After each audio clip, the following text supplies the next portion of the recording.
दोस्तों, जीएस सिंधी ॿोली सिंधी नॉवेल में थींदड़ जदीद तजुर्बनि जे हवाले सां असां जेको आहे सो 29 स्ट्रीम में अव्हां सां गॾु हाज़िर आहियूं।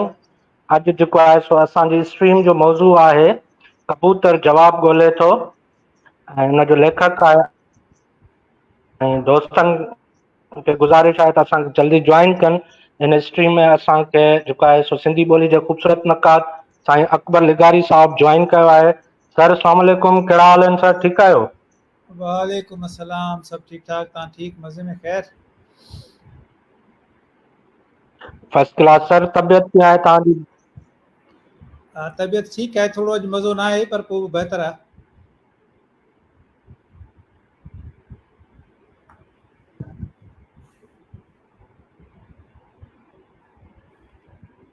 जी कलीम साहब।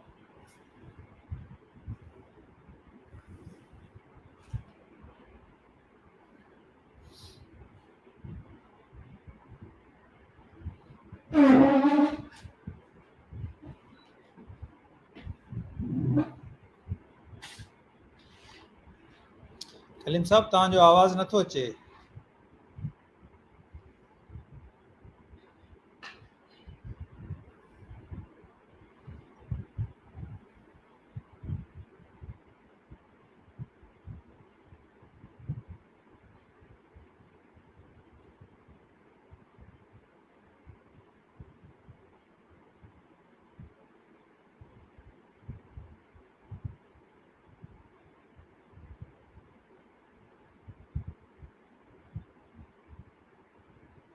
कलीम साहब जो आवाज़ नथो अचे ऐं शायदि ऑफलाइन थी वियो आहे। फ़िलहाल आउं अकेलो ई वेठो आहियां ऐं इंतज़ारु कयूं था। अॼु जेको मौज़ू आहे उहो आहे अनवर कलीम साहब जो ही नाविल कबूतर जवाब ॻोल्हे थो। त ही कबूतर जी खे का ॻोल्हा आहे, का क्वेस्ट आहे कबूतर खे कंहिं सुवाल जे जवाब में हुन जो सफ़र आहे। कलीम साहब वापसि अची विया आहिनि। जी कलीम साहब।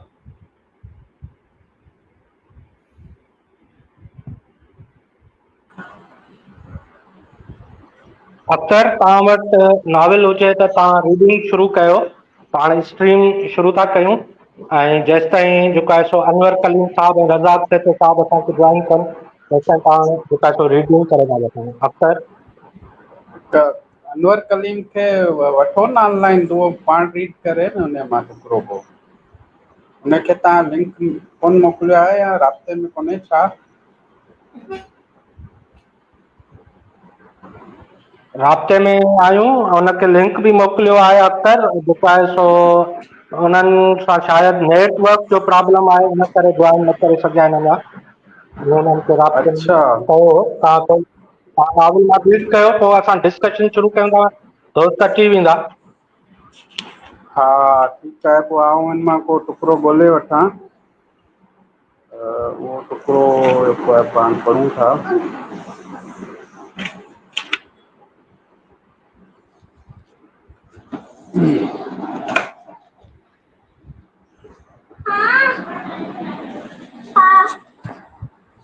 जी ही आहे हिन जो जेको ॿियो बाब आहे, उन मां आउं टुकड़ो पढ़ण वारो आहियां। हिन जो उनवान आहे कबूतर जवाब जी ॻोल्हा में।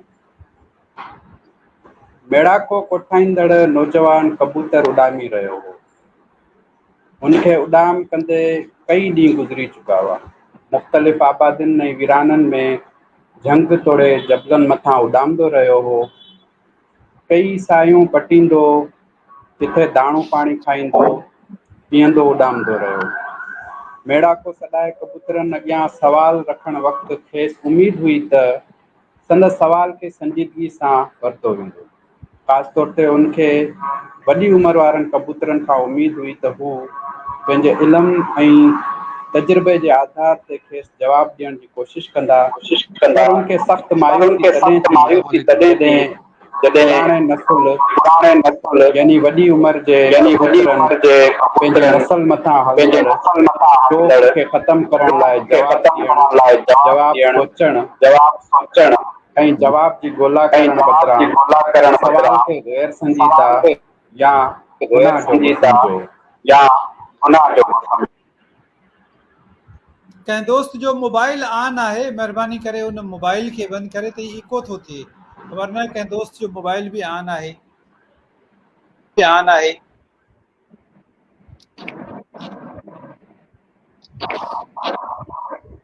मुंहिंजे ख़्याल में हाणे सभई असीं ऑनलाइन थी चुका आहियूं।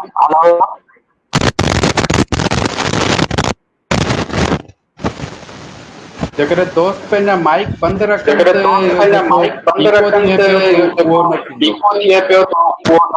सर तव्हां मां कंहिंजो बि आवाज़ मूं ताईं कोन पियो पहुचे।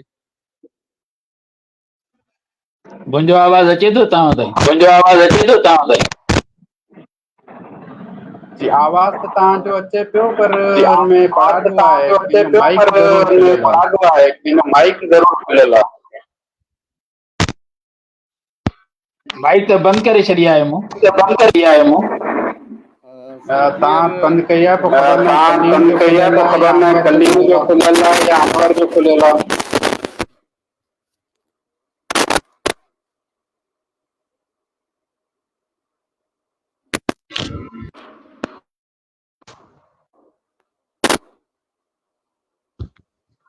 हेलो अख्तर, अञा आवाज़ अचे पियो? गौड़ जो न हाणे आवाज़ गौड़ जो कोन पियो अचे। हाणे सही आहे। तव्हां ठीकु आहे? हा ठीकु आहे। मूं वटि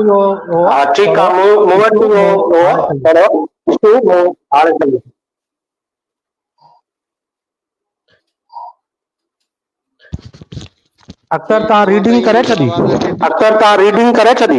मुंहिंजे करे डिस्टर्ब न थियो। रीडिंग करे छॾी। वरी जेकॾहिं तव्हां नावेल निगार खां करणु चाहियो था त करियो। ही माइक वारो मसलो अञा ताईं बचे पियो।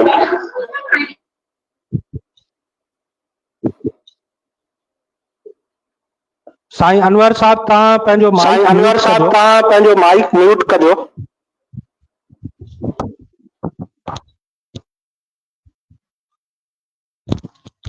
अच्छा हाणे सही आया। हा अनवर जो ई खुलियल आहे माइक, उहो बंदि कोन थो करे। अच्छा ऐं रज़ाक साहब असां खां डिस्कनेक्ट थी विया आहिनि। रज़ाक साहब खे भलीकार। अच्छा अनवर साहब डिस्कनेक्ट थी विया आहिनि। अनवर साहब खे भलीकार पाण बाक़ाइदा इन स्ट्रीम खे शुरू था कयूं। मां त मौजूद आहियां, मां तव्हांखे ॾिसां पियो ऐं बिल्कुलु मौजूद आहे। तव्हांखे शायदि नथो अचां लॻे। न अचो पिया सर, बिल्कुलु तव्हां सॼा नज़र अचो पिया सर। बिल्कुलु न यार मां ॾेढ तयार थी वेठो आहियां।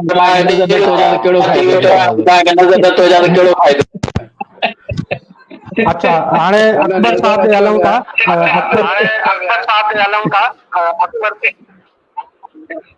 अकबर साहब तव्हां पंहिंजा इनिशियल कमेंट जे नाविल ते इनखे हल करियो। ही अनवर कलीम जो माइक खुलियल आहे। जंहिं महिल ऑनलाइन थिए थो पढ़ाॾो अचे थो। ही अचे थो कलीम साहब जे मोबाइल में। कलीम साहब जो जंहिं वक़्त में बंदि हो त उन वक़्त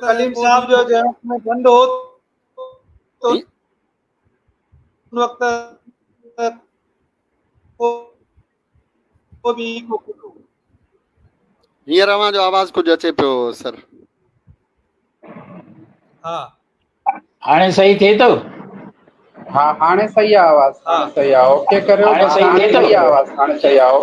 बस हाणे शुरू करियो। ठीकु आहे सर, ठीकु आहे। वॾी महिरबानी। बाबा अॼु अनवर कलीम जो जेको आहे न प्रोग्राम आहे ज़ाहिर आहे हुन में ॾाढो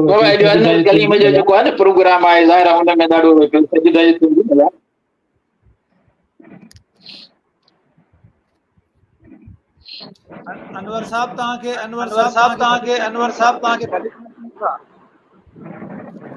जी सर महिरबानी। कुझु आवाज़ कटिजे पियो, कुझु ॿुधां पियो। जेकॾहिं घटि वधि ॿुधां त माफ़ कजो। जी सर। तव्हांजे मोबाइल जो आवाज़ बंदि करे छॾियो। जो ठीक सर। वॉल्यूम जेको आहे उहो बिल्कुलु ज़ीरो ते आहे। जी सर, हींअर ॾिसो। हा हा ठीकु आहे, हींअर मुंहिंजे आवाज़ जो इको न थियो, इन जो मतिलबु त सूरत हाल मूं हाणे हेॾां बहितर आहे। वॉल्यूम बिल्कुलु ज़ीरो ते रखियो आहे सर। हा हाणे ठीकु आहे। जी कलीम साहब, तव्हां छा पुछणु चाहियो पिया? कलीम सर डिस्कनेक्ट थी वियो आहे, मुंहिंजे ख़्याल में पाण अनवर कलीम खे चऊं था त पंहिंजे नाविल मां जेकॾहिं हिकिड़ो पढ़णु चाहे थो पढ़े त पोइ पाण वरी बहस शुरू करे छॾियूं। वरी इको थी वियो। सर मूं ताईं अख्तर साहब जो आवाज़ बिल्कुलु क्लियर आहे। तव्हां हिकिड़ो को पंहिंजो पसंदीदा पढ़ो। सर ठीक।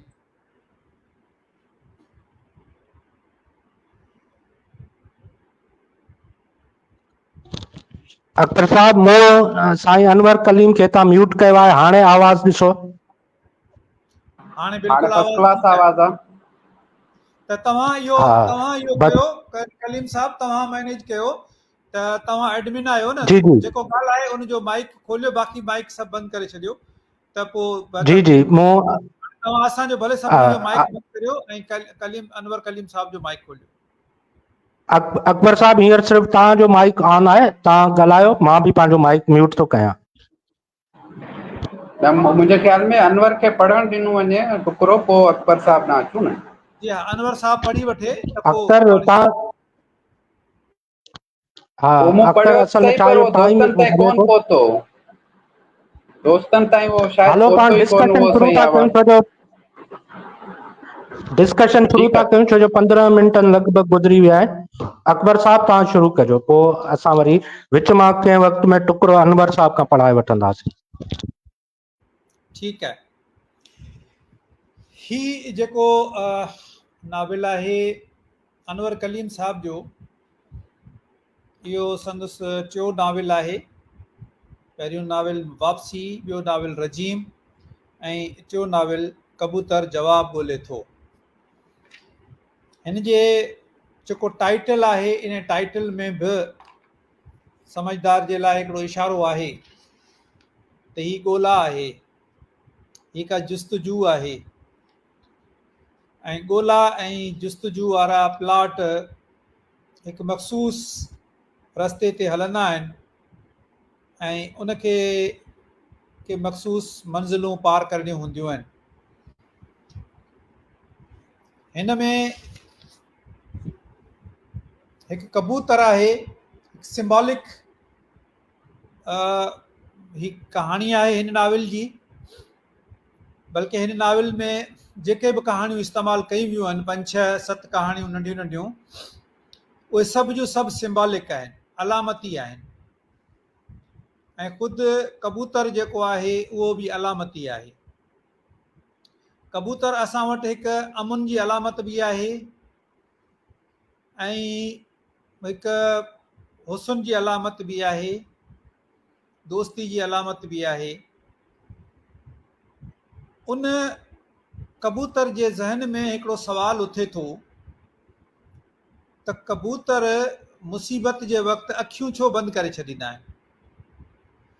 इहो हुन जे ज़हन में हिकिड़ो सुवाल उथे थो, हिकु नौजवान कबूतर जे दिमाग़ में।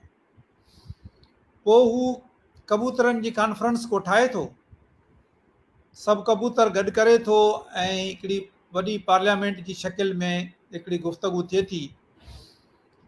जीअं इंसाननि में जेकॾहिं का कॉन्फ्रेंस थिए त उन में हिकिड़ा आवाज़, यानी हिकिड़ा पॉइंट ऑफ व्यू विचोला हूंदा, ॿिया राइट हैंड वारा हूंदा, ॿिया लेफ्ट हैंड वारा हूंदा। के ॻाल्हाइण वारे ते तनक़ीद कंदा, के चवंदा लीडर थियण जो हिनखे शौक़ु आहे, मसइलो कुझु बि कोन्हे। त इन क़िस्म जूं उहे सभु शयूं थियनि थियूं ऐं हू सभिनी खां सुवाल पुछे थो। उन सवाल में के कबूतर आहिनि जेके चवनि था त असां बादशाहनि सां गॾु रहिया आहियूं, राजाउनि सां गॾु रहिया आहियूं, तंहिंजे करे असां में उहे क्वालिटीज़ अची वियूं आहिनि, असां ख़ानदानी कबूतर आहियूं। त त हू ॾाढो सुठो जवाबु ॾिए थो उन्हनि खे त बादशाहनि जी दरबार में त फलाणा फलाणा फलाणा मनफ़ी किरदार बि रहिया आहिनि, तंहिंजे करे बादशाह जी दरबार सां वाबस्ता हुजण जे करे माण्हू में कोई या कबूतर में कोई मेरिट पैदा नथी थिए। तव्हां मूंखे इन जो जवाबु ॾियो त कोई कबूतर वरी हुनखे मज़हब ॾांहुं छिके वञनि था, बाबा ही जेको मसीह ते इज़दी आहे, ख़ुदा जो निज़ाम आहे, ऐं तूं केरु थींदो आहीं एॾो सुवाल पुछण वारो, ख़ुदा जे निज़ाम में डिस्टर्बेंस करण वारो। बहरहाल ही पंहिंजे कबूतरनि खां तक़रीबन मायूस थिए थो ऐं पाण अकेले सर दुनिया में सफ़र करे थो ऐं हिन सवाल जो जवाबु ॻोल्हण जे लाइ हू उॾाम करे थो। पोइ कॾहिं ऊची उॾाम कॾहिं हेठीं उॾाम कंदे हुनखे मुख़्तलिफ़ किरदार टकराइजनि था ऐं उहे किरदार सभु पंहिंजूं पंहिंजूं कहाणियूं ॿुधाईंदा आहिनि, जेके सभु अलामती आहिनि। किरदार बि अलामती आहिनि त हुननि जूं कहाणियूं बि अलामती आहिनि। पहिरियों किरदार हिन खे जेको मिले थो उहो हिकु मुंडी कटियल माण्हू आहे। हीउ ॾिसे थो त हिकिड़ो माण्हू आहे जंहिंजी मुंडी आहे ई कान, पर उहो माण्हू ॻाल्हाए बि थो। पोइ उन सां हुनजो टाकरो थिए थो, उन सां हू कचहरी करे थो, उहो बि कबूतर सां कचहरी करे थो ऐं बिलाख़िर उहो माण्हू हिकु गाॾी जे अॻियां पंहिंजो पाण खे छॾे थो। उनखां पोइ हू ॾिसे थो त के शागिर्द आहिनि कंहिं यूनिवर्सिटी जा, उन यूनिवर्सिटी जा शागिर्द कुणा कढनि था त हिकिड़ो नस्बुल ऐन ज़िंदगी जो ठाहिजे ऐं उन नस्बुल ऐन जा कुणा विझजनि ऐं पोइ जेको कुणो जंहिंजे हथ अचे उहो उन नस्बुल ऐन ते कमु करे। उते हुननि वटि हिकिड़ो अजनबी शागिर्द बि अचे थो जेको ख़ुदकुशी करण जे मूड में हूंदो आहे, पर हुननि जूं ॻाल्हियूं ॿुधण खां पोइ चए थो त मूंखे बि हिन में गेम में शामिलु कयो, ऐं हू बि हिकिड़ो कुणो कढे थो ऐं उन जे कुणे में बि हिकु ॻोल्हा या जस्तुजू जो कोई हुनखे टास्क मिले थो। उन खां पोइ हू हिकिड़े दर्सगाह में वञे थो, उते ॾिसे थो त हिकिड़ो हाफ़िज़ आहे उहो वेठो आहे ऐं उन वटि ॿियो नौजवान हाफ़िज़ अचे थो ऐं उहो चए थो तव्हां फलाणे हाफ़िज़ जो पुटु आहियां जेको तव्हांजो क्लास फेलो हो। मुंहिंजो पीउ सॼी ॼमार मस्जिद जो पेशमाम रहियो आहे, सादा ज़िंदगी जे घर में खाइण जे लाइ बि कुझु कोन्हे, पर तूं हाफ़िज़ थी करे एॾो वॾो इदारो कीअं ठाहियो आहे, साॻिए उस्ताद जा शागिर्द, फाइनेंशियल बैकग्राउंड बि साॻियो, त तूं ही कीअं तरक़ी कई आहे, मूंखे इहो राज़ ॿुधाए। पोइ हू चवे थो त मज़हब में ई उनजो दफ़न थियल आहे राज़, जेकॾहिं तूं ॻोल्हीं त। पोइ उनखे पाण ई खोले ॿुधाए थो त तूं माण्हुनि खे इहो न ॿुधाए जेको तूं चाहीं थो, मज़हब मां ई माण्हुनि खे उहो शइ ॿुधाए जेका माण्हू चाहिनि था। यानी हिकिड़ो पॉपुलिस्ट स्टैंड वठि ऐं माण्हुनि जे दिलि वटां ॻाल्हि कर, ऐं तो वटि ॿ ज़बरदस्त हथियार आहिनि, हिकिड़ो दोज़ख जो ख़ौफ़ ऐं ॿियो जन्नत जी उमेद। तूं इन्हनि ॿिन्ही खे इस्तेमालु कर त तूं बि तरक़ी कंदे। ईअं कबूतर वरी अॻिते हले थो त हुनखे हिकु ॿियो सिंबॉलिक किरदारु नॉन ह्यूमन कुतो नज़र अचे थो जंहिंजो पुछ सिधो आहे, ऐं कुतनि जी कम्यूनिटी में जंहिं कुते जो पुछ सिधो हुजे उनखे को सुठो कुतो नथो सम्झो वञे, तंहिंजे करे उहो कुतो डिस्ट्रेस में आहे, डिप्रेशन में आहे। ऐं पोइ उहो कुतो पंहिंजी कहाणी ॿुधाए थो त असां कुतनि जो बि को हिकिड़ो पीर आहे ऐं उन पीर ते वञण जे लाइ असांखे के ॻाढ़ा पीला सावा रंग बिरंगी झंडा नज़र अचनि था, उन्हनि झंडनि जे पोयां लॻी असां कुतनि जे पीर वटि वञूं था।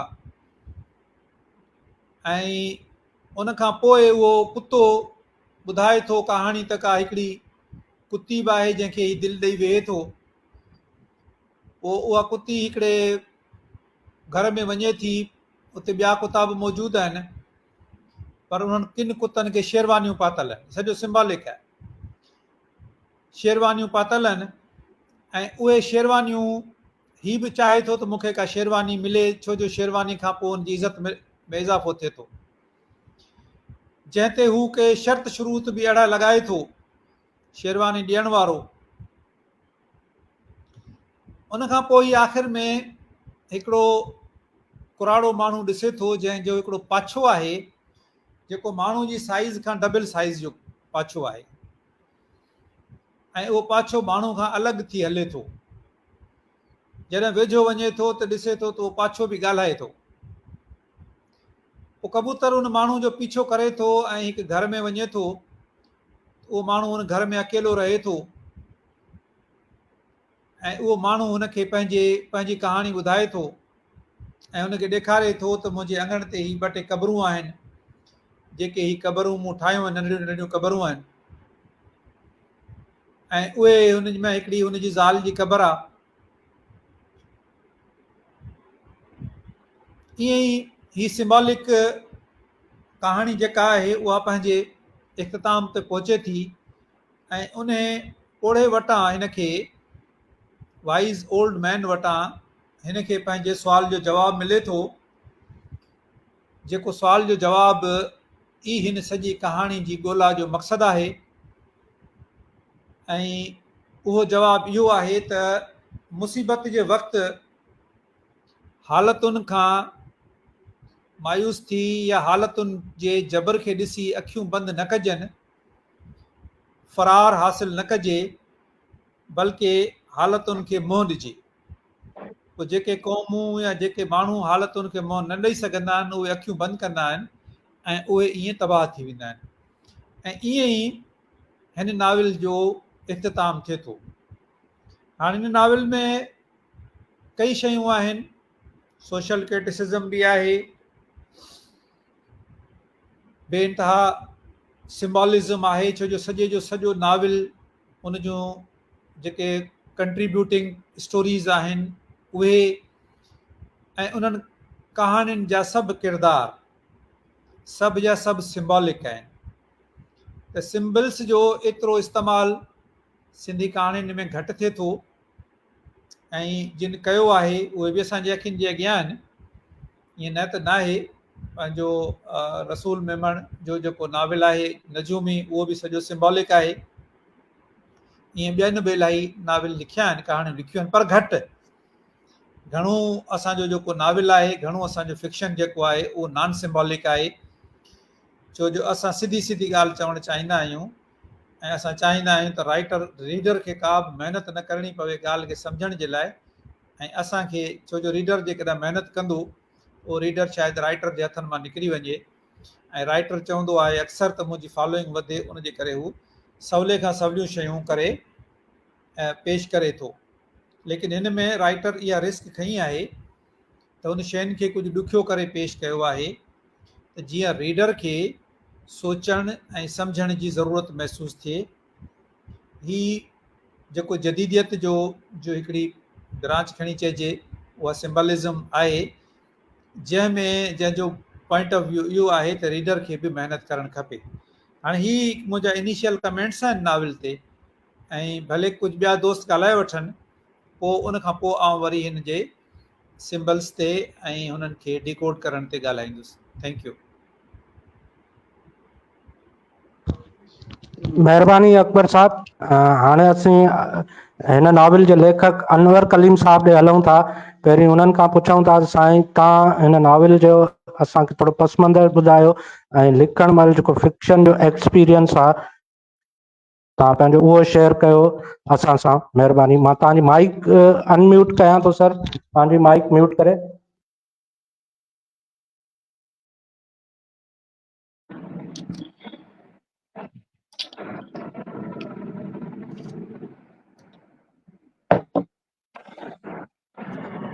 अनवर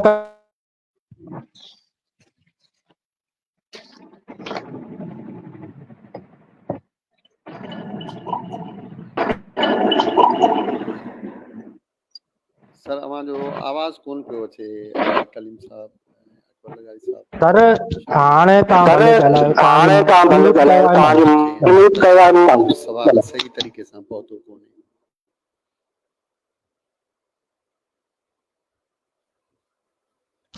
हिन नाविल जे हवाले सां तव्हां पंहिंजा तजुर्बा शेयर कजो।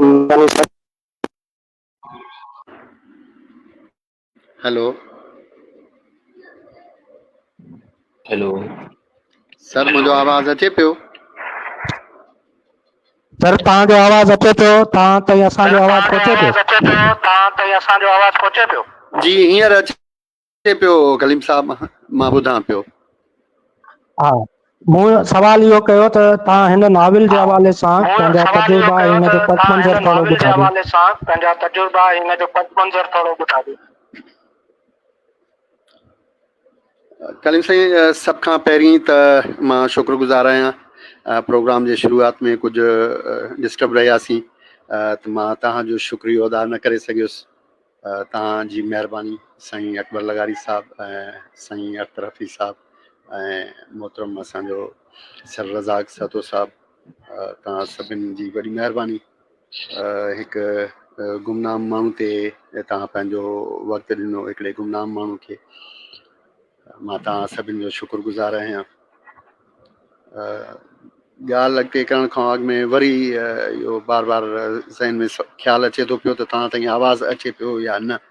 जेकॾहिं थी सघे त मूंखे थोरो गाइड कंदा त मां वरी अॻिते ॻाल्हायां। आवाज़ अचे, तव्हांजो आवाज़ अचे थो। जी सर, तव्हां ॻाल्हाईंदा वञो, तव्हांजो आवाज़ अचे थो। ठीकु सर, लख कुर्ब। कलीम साईं, हिन नाविल जे हवाले सां, तजुर्बे जे हवाले सां तव्हां पुछियो आहे त असल ॻाल्हि इहा आहे त हिन नाविल जो पस मंज़र कुझु सवाल आहिनि। जीअं त असांजे अकबर लगारी साहब हिन नाविल ते तफ़सीली ॻाल्हायो ऐं हिन जूं जेके नंढियूं नंढियूं कहाणियूं आहिनि उहे बयानु कयूं आहिनि। सच पुछो त इहे सवाल ई हुया जेके काफ़ी अरसे खां मुंहिंजे ख़्याल में त काफ़ी तख़लीक़ी माण्हुनि जे ज़हननि में बि पंहिंजे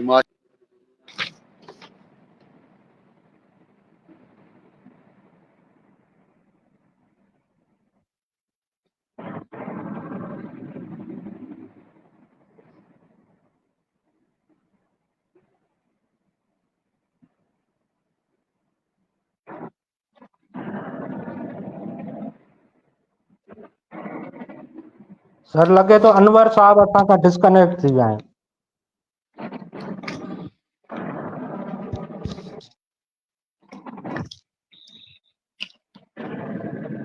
अच्छा,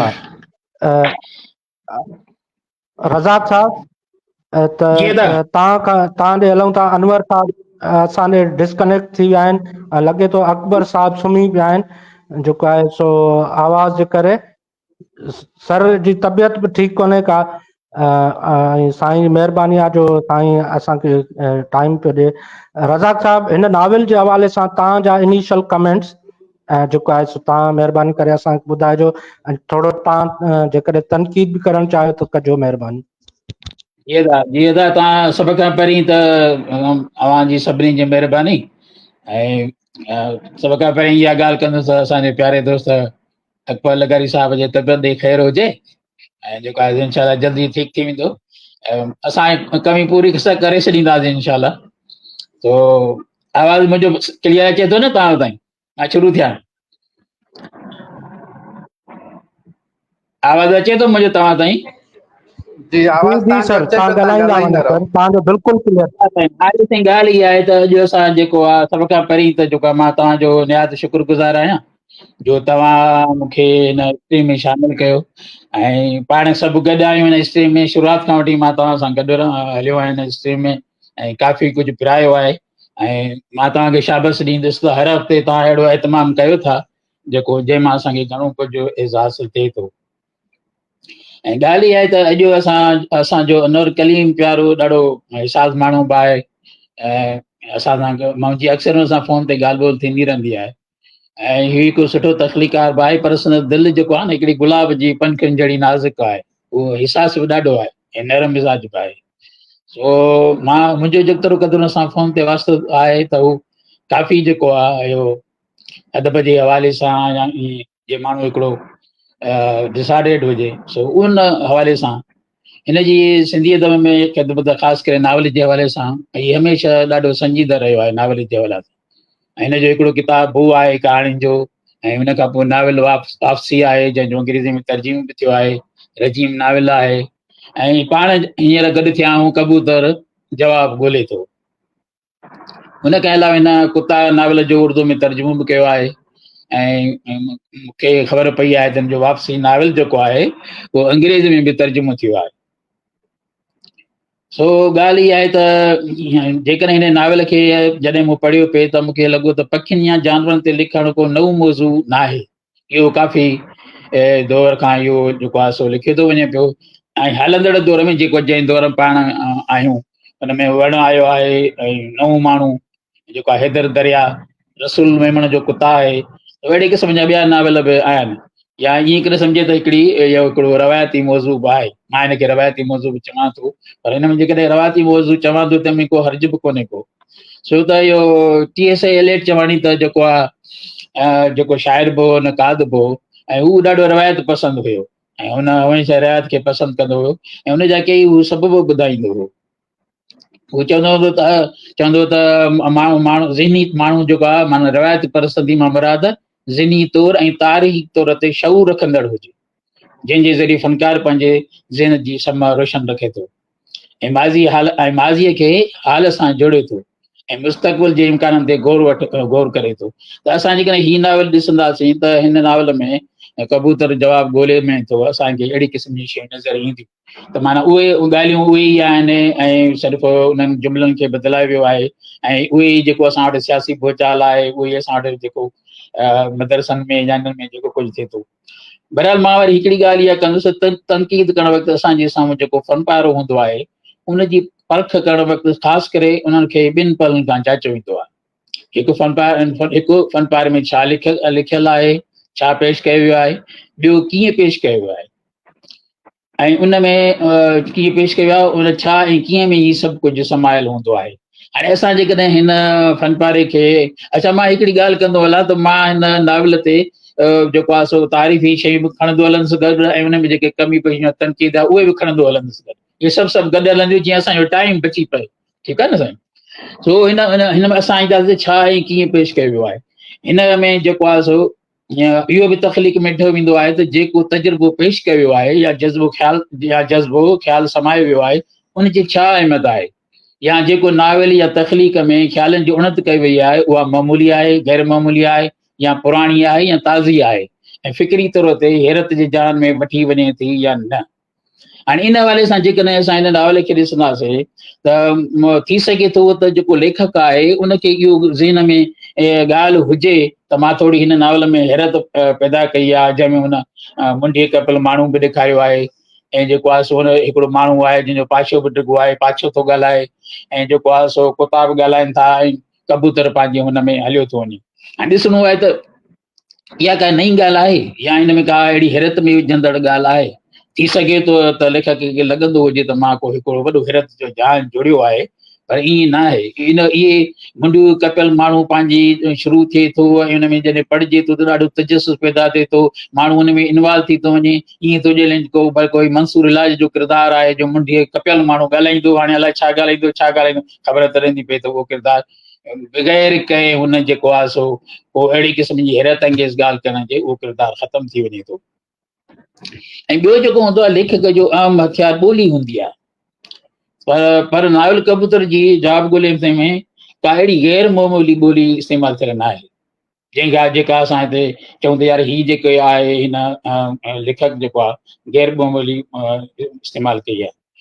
ऐं जेको आहे वरी ॿियो हिकिड़ो जेको तख़लीक़ खे परखण जूं जेकी मां मथे शयूं ॿुधाए पिया इहो बि हूंदो आहे त जाचो वेंदो आहे भला हीअ तख़लीक़ जेको हिन तख़लीकार लिखी आहे भला हिन में को भला को पैगाम ॾियणु थो चाहे या को मैसेज ॾियणु थो चाहे या भला को अहिड़ी का ॻाल्हि असांखे नज़र अचे या कंहिं नज़र जे तहत लिखियो वियो आहे। त इन हवाले सां जेकॾहिं हिन नाविल या को भला तरक़ी पसंदि सोच आहे, रुहानियत आहे, ज़रूरु असां हुनखे पढ़ंदे इहो महसूसु कंदासीं त भला इहो तख़लीकार इहो आख़िर इहो जो 100 पेज जो नाविल लिखियो आहे त हिन में आहे छा ऐं जो सो इन हवाले सां जेकॾहिं ॾिसूं त मां इहो जेके न प्यारे अनवर कलीम छाकाणि त अॼु कलीम 2 वेठा आहिनि तंहिंखे नालो बि मां खणंदो थो वञा अनवर कलीम।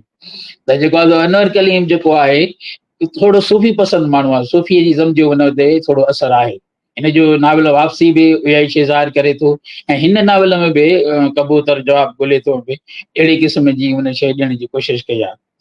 ऐं असां इहो ॾिसूं त भला तख़लीकार जेका सो महिनत केतिरी कई आहे ऐं हिन पंहिंजे हिन जेको आहे सो तख़लीक लिखण ते त चयो वञे थो त तख़लीक केतिरा ई भेरा खे लिखणो पवंदो आहे, वरजाए वजाए पाणो बि पवंदो आहे ऐं जंहिंसां तख़लीक में उणायूं नज़र अचणु लॻंदियूं आहिनि।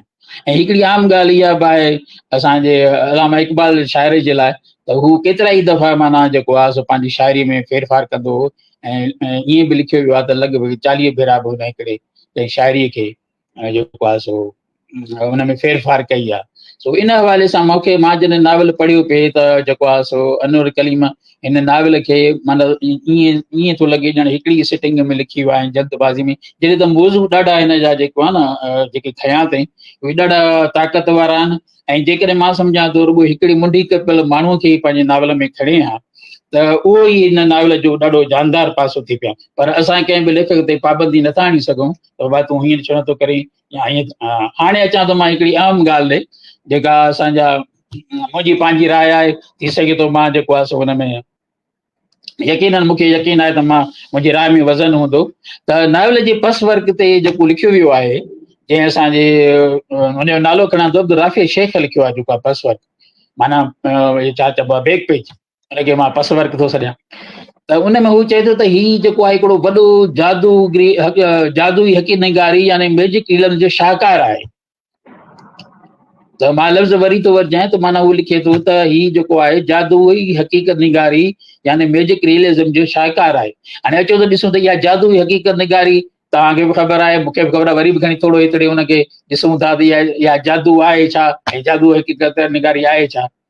जादूई हक़ीक़त निगारी में ॼाणी बुझी करे अहिड़ा वाक़िया दाख़िल कया वञनि था जेके नामुमकिन हुजनि ऐं जंहिंजी का बि तशरीह न करे सघिजे। उन जा मिसाल गार्सिया मार्किस जो जेको आहे मार्किस आहे, सारागो आहे, ओगावा आहे ऐं गार्सिया मार्किस जो जेको आहे जंहिंखे मां सिंधीअ में चवां अकेलाई जा 100 साल उहो आहे। पर हाणे हिते मूंखे मां ॾाढियूं कचरियूं कंदो आहियां अनवर कलीम सां त हू अक्सर इन ॻाल्हि ते ॾाढो माना हिकिड़ो थींदो आहे त यार तव्हां अक्सर जेको आहे सो ॿाहिरि मुल्कनि जा वॾा वॾा मिसाल ॾेई ऐं तव्हां असांखे जेको आहे सो वॾा जेको आहे ॾेई असांखे थोरो पाण खे सम्झो था त असां अलाए चाहियूं। मां हाणे हिनखे पंहिंजे ई हितां उर्दू अदब ऐं सिंधी अदब जा मिसाल थो ॾियां त हिन में हीअ जेकॾहिं हिकिड़ी कहाणी पढ़े आहे उन जी आहे मंटू जी कहाणी फ़रिश्ता, जंहिंमें हिकिड़ो बिस्तरे ते बीमार पियल माण्हू आहे जंहिंखे अताउल्ला हुनजो किरदारु आहे नालो ऐं उहो जेको आहे सो पोइ इहो सोचणु लॻे थो त मां बीमार बि आहियां। पोइ अहिड़ी तरीक़े सां उहो जादूई मंदरनि में उन्हनि खे जेको आहे न मालिकनि खे बि मारे थो छॾे। ठीकु आहे साईं। ऐं उन खां पोइ ॿी अथव सिद्दीक़ आलम जी कहाणी जानवर, उहा कहाणी पढ़े ॾिसे त खेसि परू पइजी वञे त मैजिक रियलिज़म में नाविल कीअं लिखिबो आहे। इन खां अॻिते हिकिड़ो ॿियो मिसाल मां हुनखे ॾियणु चाहींदुसि त कृष्ण चंद्र जो नावल आहे जंहिंखे सिंधी वेस पारायो आहे बेदल मसरूर ऐं उनजो नालो आहे मोहबत बि क़यामत बि। ऐं उहो सॼो जेको नावल आहे उहो मैजिक रियलिज़म जो बहितरीनु मिसाल आहे। सो इन सॼे पस मंज़र में या पेश मंज़र में मां ॾिसां थो पियो त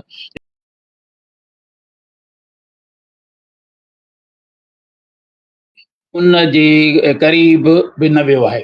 पर हिकिड़ी ॻाल्हि आहे हिन मैजिक रियलिज़म में जादू हकीनगारी जो हिकिड़ो ॿियो पासो बि आहे, उहा आहे जेको आहे बदबूदार सियासत, अहिड़ी सियासत जेका जंहिंजो ज़िक्र असांखे थोरो घणो हिन नावल में मिले बि थो, या जेको आहे सो नई आबादी ऐं नई दौर में पैदा थियल कशमकश माण्हुनि में पैदा थियल कैफ़ियत अज़तराब मुतज़ाद कशमश हूंदी आहे त गुम थियल माज़ी खे खोटिजे लहिजे, गुम थियल माज़ी खे खोटे लहिजे। इहा झलक असांखे हिन नावल में जेको आहे सो कबूतर जवाबु ॻोल्हे में असांखे ज़रूरु नज़र में अचे थी। सो इहा वरी जेको आहे न इहा जेका जंहिंजो मां ज़िक्र कयो आहे मैजिक रियलिज़म जी जेको आहे हिकिड़ी नंढी शाख आहे। ईअं करे सम्झो वॾो दरियाउ हुन मां कैनाल थो निकिरे, वरी हुन मां नंढी शाख थी निकिरे। हिते थोरो घणो नावल हिनखे जादू हक़ीक़त निगार खे टच करे थो, पर मां पंहिंजे तौर ते इहा ॻाल्हि कयां थो त हीउ नावल जेको आहे जादू हक़ीक़त निगारे जे वेझो बि न वियो आहे। हाणे मुख़्तसिरनि मां इहो ॻाल्हि कयां त कुझु असांजो अदा साईं अकबर बि ॻाल्हि करे वियो त जेको नावल जो बुनियादु रखियो वियो आहे उहो हिकु नौजवान कबूतर आहे ऐं उहो नौजवान कबूतर जेको आहे सो घुमे थो निकिरे थो पंहिंजी ॻोल्हा में, छाजे लाइ थो निकिरे। हाणे मूंखे इहो अलाए छो अहसासु थियो त ॼण असांजे फाज़िल लेखक जेको आहे उन इहो हिकिड़ी असांजे वटि चवणी आहे त ॿिलो या ॿिली जॾहिं बि कबूतर खे जे वेझो वेंदो आहे खाइण लाइ वेंदो आहे या हुनखे पकड़ण जे वेझो वेंदो आहे या हिकिड़ी चवणी बि आहे त उहा हिकदमि अखियूं ॿूटींदो आहे। ऐं इहो मुंहिंजो पंहिंजो तजुर्बो ऐं मुशाहिदो बि आहे त उहो हिकदमि अखियूं हुनखे हुन खयो आहे जेको आहे त इहो उहो निकिरे थो ऐं हुन में तलाश में निकिरे थो त आख़िरी इहो असां कबूतर असांजा जेका अखियूं छो था ॿुटियूं। मुंहिंजे नज़र में इहो कोई एॾो वॾो मसइलो न आहे त जेको आहे सो जंहिंजे लाइ हिकिड़ो माण्हू सॼो इहो वायुमंडल खणी अचे थो। पर मुंहिंजी हिकिड़ी ज़ाती राय आहे जेकॾहिं हिन कबूतर जे जाइ ते हिकिड़ो नौजवान ॾेखारियो वञे हा जेको हिननि मसल ऐं उनजे थ्रू इहे मसइला असांजे साम्हूं अचनि हा त इहो जेको आहे सो असांखे सुठो नावल ॾाढो बहितरीनु थी पए हा। ऐं कबूतर खे अलामत तौरु खणी असल में नौजवान खे खयो आहे जंहिंजो जवाबु को एॾो गैर मामूली न आहे। जवाबु इहो थो मिले त छा हुनखे वरी जवाबु बि ॾाढो हिकिड़ो गैर मामूली को नथो मिले या मामूली थो मिले त असांखे हुनखे जवाबु अचे थो ऐं नावल जी एंड थी वञे त बाबा जेको आहे असांखे मुश्किल जे असांखे हीअं करणु घुरिजे त असांखे मुश्किल जे वक़्तु जेको आहे अखियूं ॿूटियूं न घुरिजनि। ऐं हिन में जेका ॿोली बि इस्तेमालु कई वई आहे मां सम्झां थो 5-10 मिंट मां ॻाल्हायो आहे। जेकॾहिं तव्हां मूंखे वरी ॿीहर मौक़ो ॾींदो त हीअ नावल जेके सुवाल उथारे थो या हिन में जेको आहे न साख्यात ऐं पस साख्यात जो जेको हिन में लफ़्ज़नि जो जोड़ कई वई आहे उन ते मां मुख़्तसर ॻाल्हाईंदुमि। तव्हांजी वॾी महिरबानी कली। रज़ाक साहब ॾाढो सुठो ॻाल्हायो पिया ऐं मूंखे मज़ो अचे पियो। मुंहिंजी ख़्वाहिश आहे त तव्हां कंटिन्यू कयो। मां ॻाल्हायां जेकॾहिं तव्हां चओ था त। मुंहिंजी ख़्वाहिश इहा आहे त वधीक एडमिन जी जेका मर्ज़ी हुजे पर मुंहिंजी जी जी ख़्वाहिश जी सर तव्हां पंहिंजी ही पॉइंट पूरी कयो पोइ वरी असां ॿिए राउंड में बि वरी शयूं बचायूं सर थोरियूं। अख्तर बि मां वेठो हीअ आहे ऐं राउंड अनवर साहब जो जी जी मां 2 पोर्शन ठाहिया हुआ। हिकिड़ो पोर्शन मां पंहिंजे साम्हूं पेश कयो ऐं ॿियो जेको मां साख्यात ऐं पस साख्यात जे हवाले सां लफ़्ज़नि जे जोड़जक जे हवाले सां या जेके सुवाल उथनि था उन में ऐं जेको हुन में मुशाहिदात ऐं तजुर्बे जूं जेके गिरतियूं उन्हनि जी मां निशानदाही करणु पियो चाहियां। मां चयो जेकॾहिं हिते को वरी ॿियो दोस्त ॻाल्हाए या मूंखे चयो त मां कंटिन्यू कयां। सर पहिरीं असां अख्तर खां पुछी था वठूं हुनजी इनिशियल राय पोइ वरी जेको जी आहे असां सेकेंड राउंड में वरी इन्हनि ते ॻाल्हायूं था। Okay okay thank U very much. अच्छा ॿियो इहो आहे त अनवर साहब जो नेट डिस्कनेक्ट थी वियो त उनखे असां पूरो मौक़ो ॾींदासीं त हू पंहिंजी राय जेको आहे सो रखनि। अख्तर तव्हां ॿुधायो तव्हांजो हिन नाविल जे हवाले सां इनिशियल कमेंट्स ऐं तव्हांजा कहिड़ा तासुर जुड़िया ऐं तव्हां हिन ते सोशल मीडिया ते बि हिकिड़ी पोस्ट रखी जंहिं ते बि थोरो घणो बहस थियो। जी अख्तर। मूंखे जेको ॻाल्हाइणो हो रज़ाक साहब ॻाल्हायो मुंहिंजे हिसे जो जेके नुक़्ता मूं कढी रखिया। बहरहाल इन में हिकिड़ी ॻाल्हि त 2 टे जेके शयूं आहिनि वरी मां हुननि ते थोरो पंहिंजी राय रखंदुसि। हिकिड़ो त इहो आहे त ही एलोग्राफिकल जेके शयूं लिखिबियूं आहिनि जॾहिं त उन जे लाइ उनजी जेका सादी बस इहा कई वेंदी आहे त अहिड़ी लिखणी जेका नज़म या नसर में लिखी वञे ऐं उन्हनि जी माना जेका आहे उहा डबल मीनिंग ॿिटियूं मानाऊं निकिरनि उन जूं। त हीउ नाविल थोरो मूंखे उन तर्ज़ ते लॻे थो छाकाणि जो अलामतुनि में ॻाल्हियूं कयल आहिनि किरदारु अलामती आहिनि डायलॉग जेको आहे उनजो उहो किथे किथे असांखे उन अलामतुनि में नज़र अचे थो। त अहिड़ी रीति हीउ जेको नाविल आहे उन में जीअं हाणे मिसाल तौरु ॻाल्हि कई वई आहे जेका राफ़े शेख जो ज़िक्र बि कयो।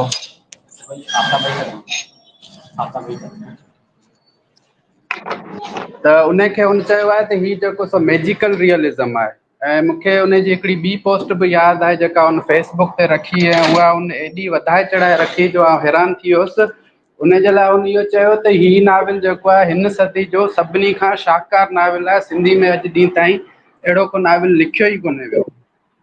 ख़ैर उन वक़्तु त मूं इहो नाविल कोन पढ़ियो ऐं मूं हुन ते इहो ई कमेंट कयो त अञा मूं हीउ नाविल पढ़ियो न आहे हिनखे पढ़ण खां पोइ ई का राय ॾेई सघिबी। पर नाविल पढ़ण खां पोइ तक़रीबन हीउ नाविल जेको आहे सफ़ा मुख़्तसिर हिकिड़ो नाविल आहे 90 सुफ़्हनि जो थींदो नाविल। जेकॾहिं तव्हां हुनजा लेखक पारां लिखियल शयूं ऐं पुठियां जेके पेजिस आहिनि उहे कढी छॾियो जेके हू ॾिनल आहिनि जंहिंमें फ़हिरिस्त ॾिनल आहे पब्लिशर पारां थी मुश्किल सां 90 सुफ़्हनि जो नाविल थिए थो। त उन में हरू भरू एॾो हाइप क्रिएट करणु या उन जे हवाले सां एॾियूं दावाऊं करणु जेको आहे इहो सही न आहे। ॿी ॻाल्हि इहा आहे त हिन नाविल में जेके शयूं बयानु कयूं आहिनि किथे किथे मूंखे ख़ासि तौर ते जेको रज़ाक साहब इहा ॻाल्हि करे वियो ॿोली जे हवाले सां, पर मूंखे जेको अनवर कलीम जी लिखणी जे हवाले सां जेको सदई मसइलो मूंखे नज़र ईंदो आहे उहो हूंदो आहे इहो त हुनजी ॿोली अफ़सानवी न आहे, हुनजी ॿोली नसर उन जी ॿोली ते वधीक हावी आहे। उनमें जेको अफ़साने जो रसचस आहे उहो बिल्कुलु बि न आहे हुन वटि सुठियूं तशबियूं न हूंदियूं आहिनि, हुन वटि सुठा इस्तारा न हूंदा आहिनि ऐं हू जीअं हिकिड़ी लसो नसुर जी हूंदो आहे उहो अफ़साने में बि उहा ई ॿोली खणी थो अचे। इन करे इहे शयूं जेके आहिनि उहे अफ़साने लाइ ज़रूरी हूंदियूं आहिनि। त तव्हां जॾहिं को अफ़सानवी अदब लिखो था नाविल जी सूरत में या कहाणी जी सूरत में त घटि में घटि उहो तव्हांखे उनजो उहो वेस ज़रूरु टकाइणु घुरिजे ॿोली जी सूरत में जी वधीक उहा जेका असां सुहिणी ऐं निखरियल लॻे।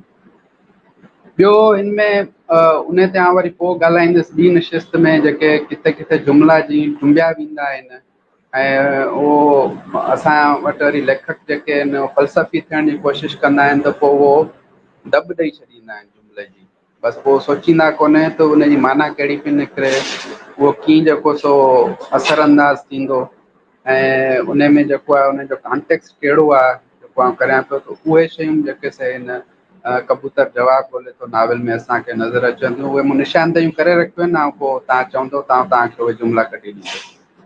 ॿी ॻाल्हि इहा त हीअ मुकमल तौर ते हिकिड़ो अलामती नाविल आहे, हिन में का जादू हक़ीक़त निगारी कोन्हे, को उनजो ओलड़ो या अक्स बि नज़र नथो अचे। इनखे जेको आहे आउं इन राफ़े शेख जी राय सां बिल्कुलु सहमत न आहियां ऐं वधीक जेको आउं ॿी नशिस्त में ॻाल्हाईंदुसि। महिरबानी अख्तर, असांखे लॻे थो त असां जेको आहे सो नाविल जे मतन बदिरां बैक टाइटल ते वधीक ध्यानु ॾेई रहिया आहियूं, त महिरबानी करे तव्हां जेको आहे सो नाविल जे दोस्त मतन ते बि ॻाल्हाइनि। माज़रत सां मूं अञा ई नाविल पढ़ियो कोन्हे को, इन करे मां हिन ते को बि कमेंट कोन कंदुसि, पर ॿिए राउंड में मां अख्तर ऐं रज़ाक साहब महिरबानी तव्हांजी थींदी जेकॾहिं तव्हां वरी वधीक पर्टिकुलरली नाविल जे जेको कंटेंट आहे उन ते ॻाल्हाइजो। अकबर साहब, कुझु असां अनवर साहब खां ॿुधणु चाहींदा उन्हनि सां नेट जो मसइलो आहे, जेकॾहिं उन्हनि जो मसइलो रिज़ॉल्व थी वियो आहे त असां उन्हनि जी ॻाल्हि ॿुधणु चाहींदासीं, पोइ वरी तव्हां ॾे अचूं था। सर अनवर साहब, तव्हां महिरबानी करे, मूं अव्हां खां शुरू में बि हिकिड़ो सुवाल कयो, तव्हांजी नेट डिस्कनेक्ट थी वई, जेकॾहिं तव्हां उतां खां कंटिन्यू कयो त महिरबानी। ऐं इहे रज़ाक साहब ऐं अख्तर जेके नुक़्ता उतारिया आहिनि, जेकॾहिं उन्हनि जो बि जवाबु ॾियणु चाहियो त तव्हांजी महिरबानी थींदी। मां तव्हांजो माइक हितां अनम्यूट कयां थो अनवर साहब।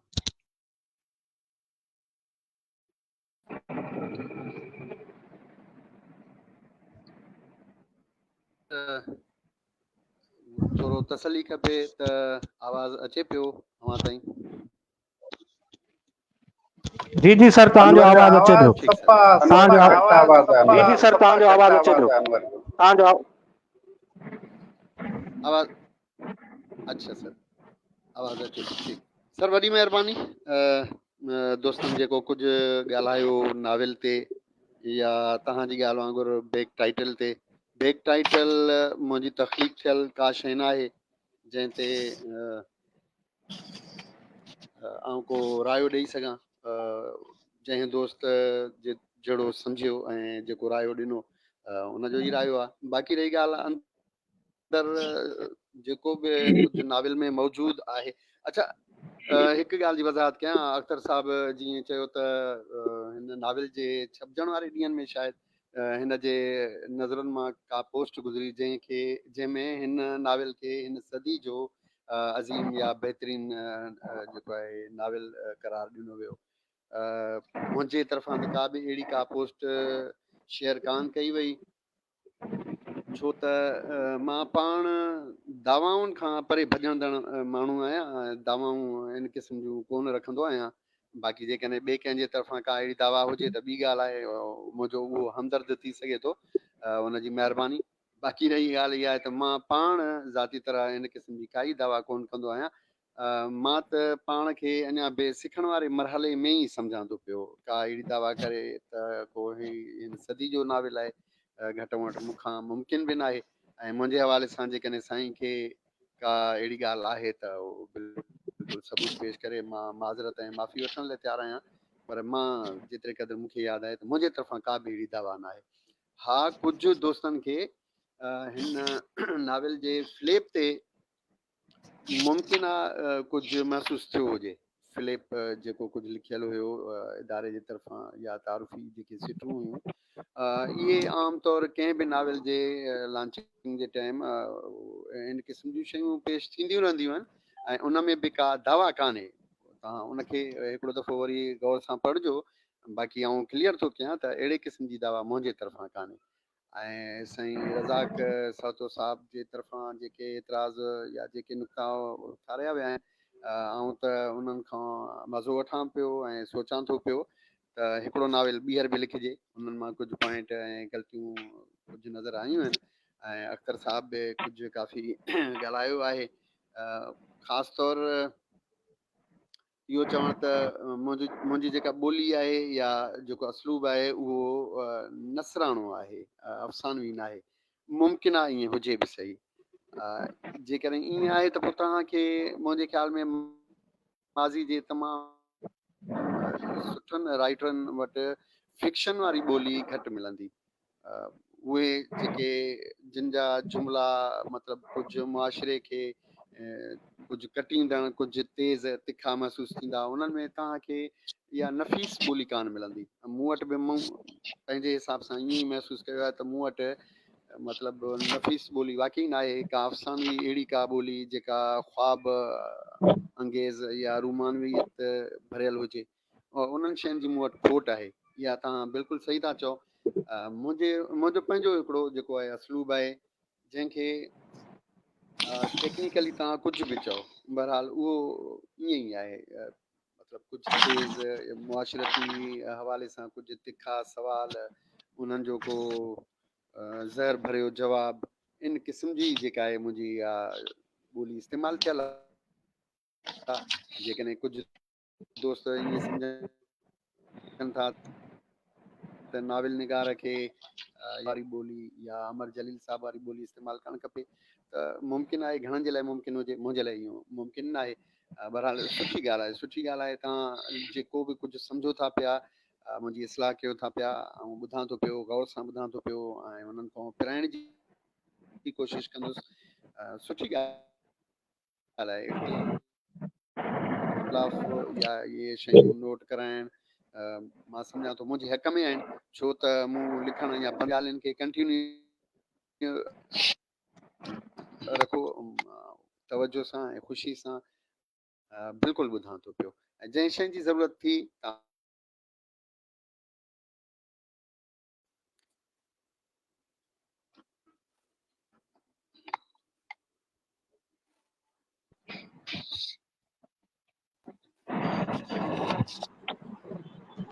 अनवर साहब जो आवाज़ सफ़ा असां ताईं माना आस्ते आस्ते पहुचे थो। हा, अनवर साहब जी नेट सां थोरो प्रॉब्लम आहे। महिरबानी, साईं जी पॉइंट पोइ बची वई। अच्छा, हाणे असीं अकबर साहब ॾे हलूं था। अकबर साहब, तव्हां इन नाविल ते पंहिंजो तनक़ीदी जाइज़ो पेश कजो, ऐं दोस्तनि जेको ॻाल्हायो आहे ख़ासि करे मैजिक रियलिज़म जे हवाले सां उन ते थोरो हाईलाइट कजो। जी सर।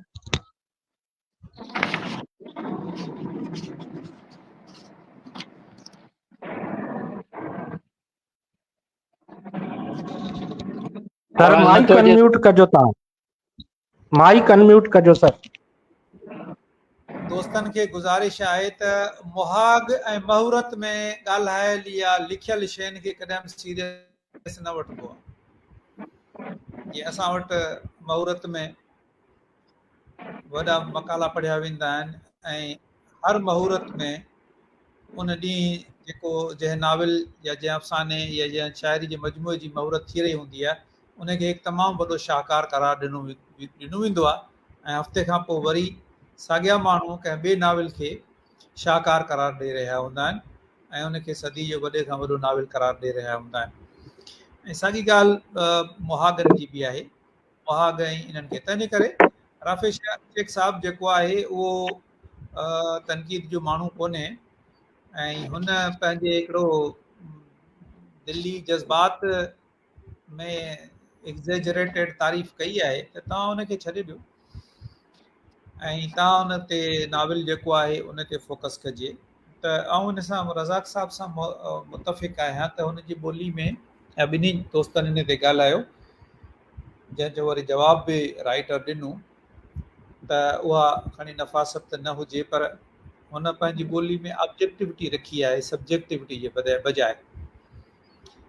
फिक्शन में जेका ॿोली सब्जेक्टिव अंदाज़ में लिखी वेंदी आहे उन में इमोशंस ऐं फीलिंग्स वधीक हूंदियूं आहिनि, पर जेका ऑब्जेक्टिव ॿोली रखी वेंदी आहे जेका मज़मून जी ॿोली आहे त उन में फीलिंग्स या त न हूंदियूं आहिनि या घटि हूंदियूं आहिनि तमामु। त हिन नाविल जी ॿोली बि ऑब्जेक्टिव अंदाज़ जी आहे, तंहिंजे करे उहे शयूं न अची सघियूं आहिनि जेको ॿई असांजा दोस्त चाहिनि पिया।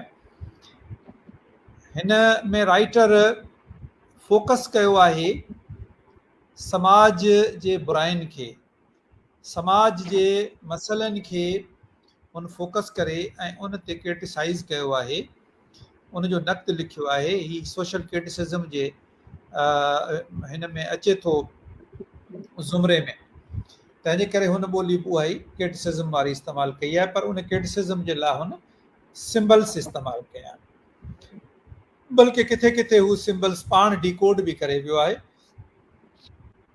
हाणे उनजो नक़ाद जो कमु आसान बि करे वियो आहे। मसलन जेको मुंडी कटियल माण्हू आहे उहो को फ़र्द कोन्हे, उहो हिकु इंसान कोन्हे बल्कि इंसानियत आहे।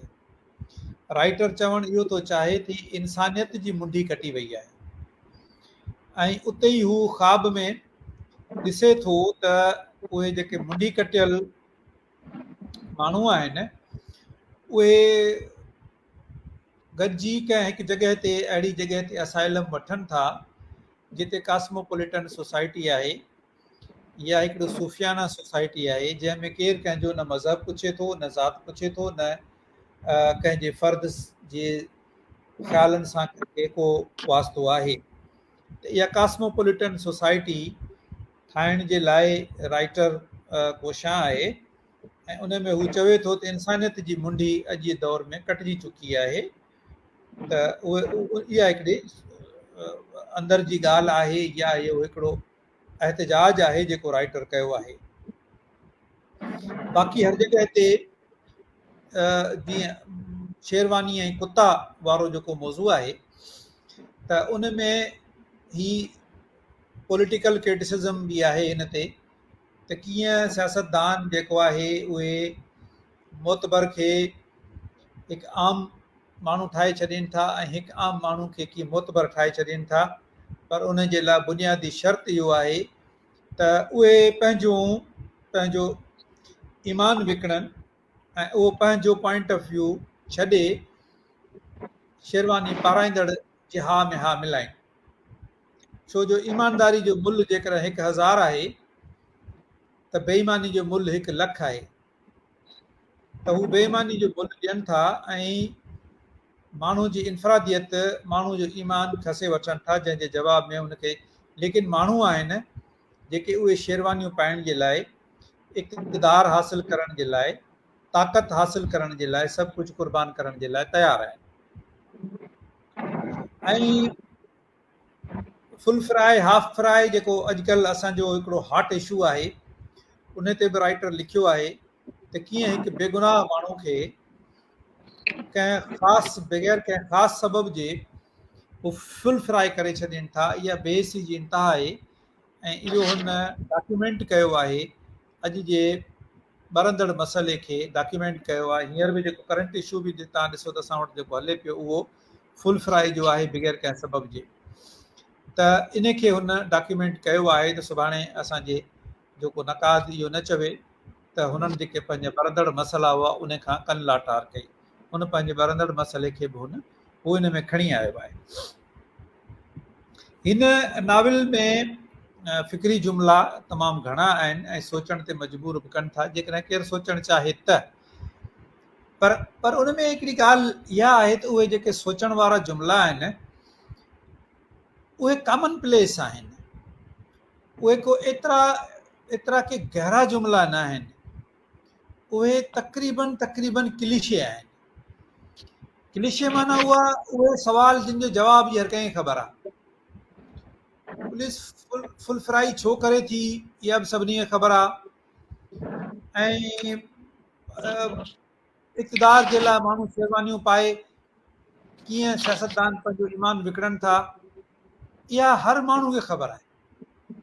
तंहिंजे करे सवाल जेके आहिनि उहे पंहिंजी जॻह ते अहम ज़रूरु आहिनि, पर हुन जवाब एतिरा त कॉमन प्लेस आहिनि जो उहे जवाब हर कंहिंखे ख़बर आहे।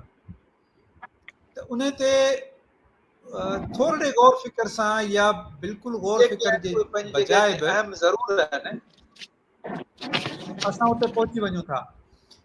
ऐं ॿियो इहो त असां एतिरो त इनसेंसिटिव थी चुका आहियूं इन्हनि इश्यूज़ खां, इनसेंसिटिव एतिरो थी चुका आहियूं जो इन्हनि सुवालनि जे असांखे ख़बर आहे।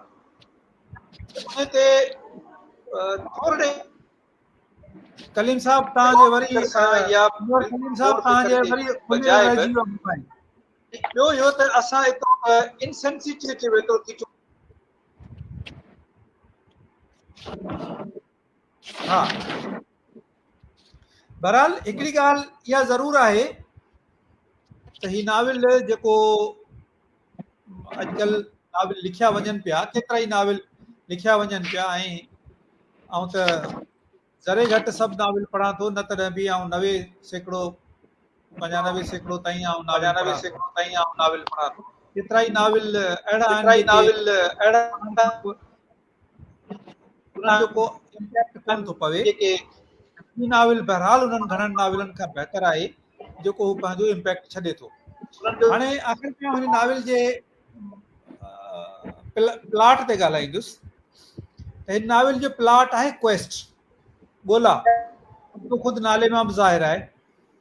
ऐं इहो राफ़े शेख वारे नाविल जे ते ॻाल्हाईंदे बि मूं इहो चयो हो त रज़ाक साहब, राफ़े शेख या कलीम साहब, अनवर कलीम साहब पंहिंजे नाविलनि जो टाइटल अहिड़ो रखियो आहे जंहिंमें रीडर खे हिकिड़े ख़ासि दग ॾे हू अॻुवाट ई लॻाए छॾीनि था, जेको मुंहिंजे ख़्याल में ईअं न करणु खपे त बहितर आहे। ॿुधाए छॾीनि था त हिन प्लॉट में छा आहे, छा जे बारे में हीउ नाविल आहे। त जीअं राफ़े शेख साहब लिखी छॾियो, प्यार, पैसे ऐं पालणहार जी जुस्तजू। जेकॾहिं इहो जुमिलो अधु नाविल खे डिकोड करे छॾे थो, माण्हू खे ख़बर पइजी वञे थी त नाविल में छा आहे। इहो बुझारत खे अॻुवाट ई भञी छॾणु जेको आहे, इहो नाविल निगार जे ख़ुदि जे पंहिंजे हक़ में न आहे। हाणे क्वेस्ट जो जेको प्लॉट हूंदो आहे, उन प्लॉट जा के मरहला थियनि था, 6-7 मरहला थियनि था, जंहिंमें ॻोल्हा कंदड़ जेको आहे उनखे तकलीफ़ूं अचनि थियूं, उनखे परेशानियूं ॾिसणियूं पवनि थियूं। उनखे के साथी मिलंदा आहिनि, उहे साथियुनि में हिकिड़ो वाइज़ ओल्ड मैन बि हूंदो आहे, का ब्यूटीफुल गर्ल या ब्यूटीफुल अपोजिट सेक्स बि हूंदो आहे, ऐं उन में हिकिड़ी फाइनल आर्डील हूंदी आहे जंहिंमें हू मरी बचंदो आहे या मरी बचंदी आहे। हिन में कबूतर जे लाइ को बि मसइलो नथो थिए, हू रुगो मथां छॾे नज़र सां सभिनी खे ॾिसे त थो मथां, पर हुन सां ख़ुदि सां को बि प्रॉब्लम नथो थिए। हुनखे को बि बाज़ टकराइजे नथो, हुनखे को बि शिकारी टकराइजे नथो, हुनखे को बि ॿिली या बिलो टकराइजे नथो जंहिंमें हुनखे ख़ुदि पंहिंजी ज़िंदगी खे ख़तरो महसूसु थिए ऐं हू पंहिंजो पाण खे बचाइण जा जतन करे। ख़ुदि सां हुनखे को मसइलो कोन थिए। त क्वेस्ट वारा जेके प्लॉट हूंदा आहिनि उन में जान पवंदी तॾहिं आहे जॾहिं हुनजा एंटागोनिस्ट हूंदा आहिनि ऐं हिकिड़ो ख़ासि मक़सदु हूंदो आहे आख़िर में, उहो आख़िर में मक़सदु माणियो वेंदो आहे ऐं उनजो अंजाम ख़ुशगवार हूंदो आहे। अंजाम त हिनजो ख़ुशगवार आहे, हुनखे मक़सदु बि पंहिंजो मिले थो जिस्तजू जो, जेको हुनखे पंहिंजे सुवाल जो जवाबु मिली वञे थो, लेकिन हुन सां पाण सां को बि मसइलो पैदा नथो थिए ऐं पाण कंहिं बि टेस्ट मां नथो गुज़रे, जेको ही हिकिड़ो वॾो हिन प्लॉट जो हिकिड़ो वॾो फिला आहे। जेको ॿियो जेका आउं ॻाल्हि करे वियुसि शुरू में, उनखे वरी हिकु दफ़ो दोहराईंदुसि त हिन जा जेके सुवाल आहिनि उहे पंहिंजी जॻह ते अहम ज़रूरु आहिनि, पर हुन जवाब जेके बि आहिनि उहे कॉमन प्लेस जवाब आहिनि, आम जवाब आहिनि, ऐं उहे जवाब आहिनि जिन जी हर माण्हू खे ख़बर आहे। जीअं त उहे जॾहिं उहे क्लीशे थी वञनि थियूं शयूं, हर माण्हू खे थी वञनि थियूं, त तजसुस नथो रहे ऐं उनजो पोइ उहो मज़ो, उहो लुत्फ़ बि नथो अचे। बाक़ी घणनि नावलनि खां हीउ नावल बहितर आहे। Thank U. महिरबानी अकबर साहब। अच्छा रज़ाक साहब, तव्हां साख्तियात ऐं पस साख्तियात जे ॻाल्हि पे कई नावल जे हवाले सां महिरबानी करे असांजे ॿुधंदड़नि खे इन हवाले सां ॿुधाइजो त इन नावल में तव्हां कीअं साख्तियात ऐं पस साख्तियात।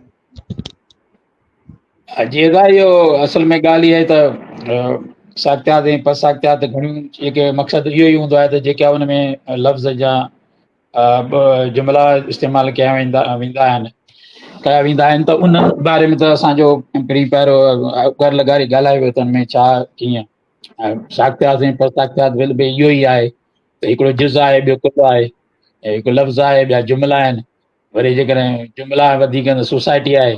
सो इहे अहिड़े क़िस्म जो पस साख्तियात ऐं साख्तियात आहिनि। मां इहो हिकिड़े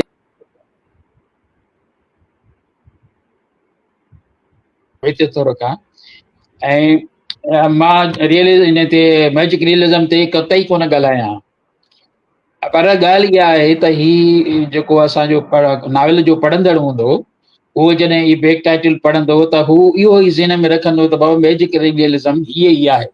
मुंहिंजो मक़सदु सिर्फ़ु इहो ॿुधाइणो हुयो त असुलु मैजिक रियलिज़म चइबो छा खे आहे। मां हुन जा मिसाल बि ॾिना ऐं कुझु हिकिड़े नावलनि जा हुन जा कहाणियुनि जा बि मिसाल ॾिना। मुंहिंजो मक़सदु इहो हुयो। असांजो तनक़ीद जे हवाले सां इहो ई आहे त हुन ते ॻाल्हाइणु ज़रूरी हो ताकी जेको उन नावल खे पढ़े त उहो हुनखे ख़बर पए त बसि जेको आहे मैजिक रियलिज़म छा खे चइबो। हीअ जीअं असांखे शुरू में ई अकबर चयो त जेको आहे हीअ अलामती नावल आहे सिम्बलिज़म ते, त हीअ सिम्बलिज़म वारो नावल आहे। हाणे मां हिकिड़ो मुख़्तसिर तव्हांखे ॿुधायां त हीअ जेको नावल जी जेका सॼो बॉडी स्ट्रक्चर जोड़ियो वियो आहे उहो सिर्फ़ु हिकिड़े जुमिले ते आहे त बाबा कबूतर जवाबु ॻोल्हे थो। मुंहिंजी दिलि चवे थी त मां तव्हांखे उहो जवाबु ॿुधायां ताकी जेके असांखे वेठा हिते दोस्त काफ़ी दोस्त ॿुधनि था पिया उन्हनि खे ख़बर बि पए त बाबा हीअ जेका सॼी जुस्तजू हुई नावल जी ऐं हेॾो 100 खां मथे पेज जेके लिखिया विया उनजो मक़सदु हुयो त कहिड़ो हुयो त आख़िर जवाबु ॻोल्हिजे। सिर्फ़ु चंद सिटूं मां तव्हांखे ॿुधायां थो हुनजो जवाबु। आख़िर में इहो जेको आहे हिन जो जवाबु आहे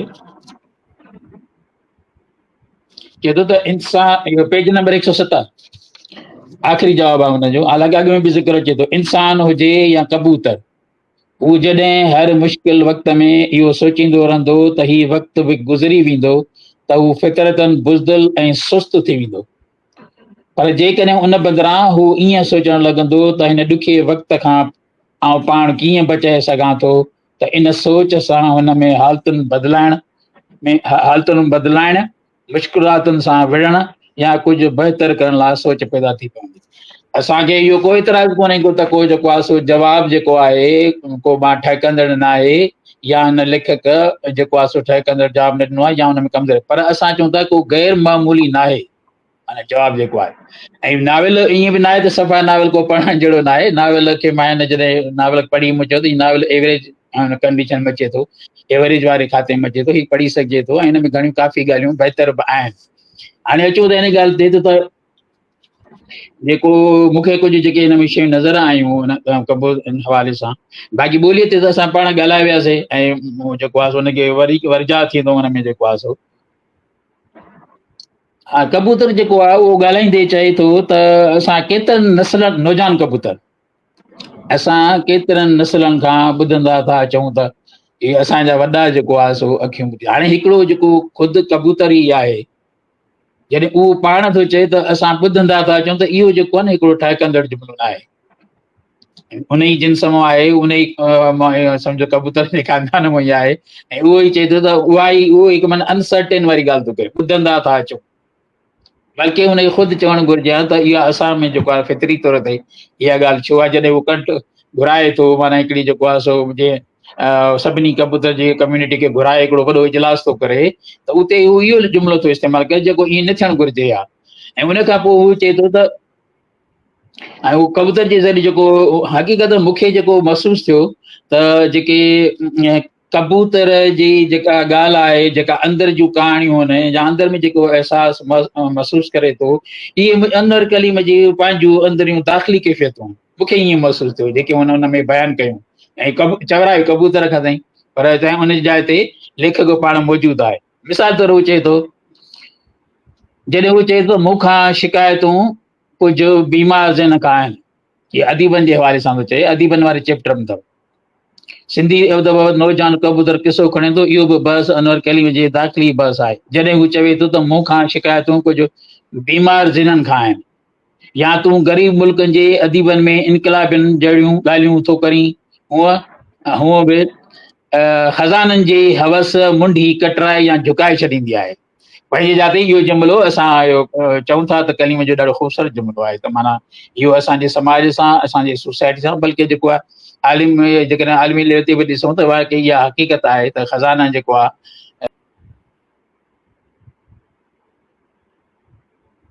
ऐं झुकी वेंदा आहिनि। इहा असां हुनजी साराह में कयूं था, हिन जुमिलो ॾाढो ख़ूबसूरत आहे।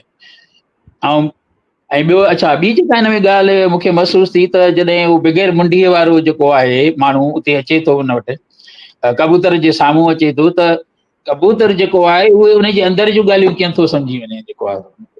हा, जेकॾहिं कबूतर जूं ॻाल्हियूं, अंदरि जूं ॻाल्हियूं सम्झी वञे हा त असांखे ज़हन में ॻाल्हि ठका करे लॻे वेंदो। पर ठीकु आहे, छाकाणि त हू हुनजी कम जे पखी आहे ऐं पखीअ जी कबूतर जी ॻाल्हि सम्झी सघे थो।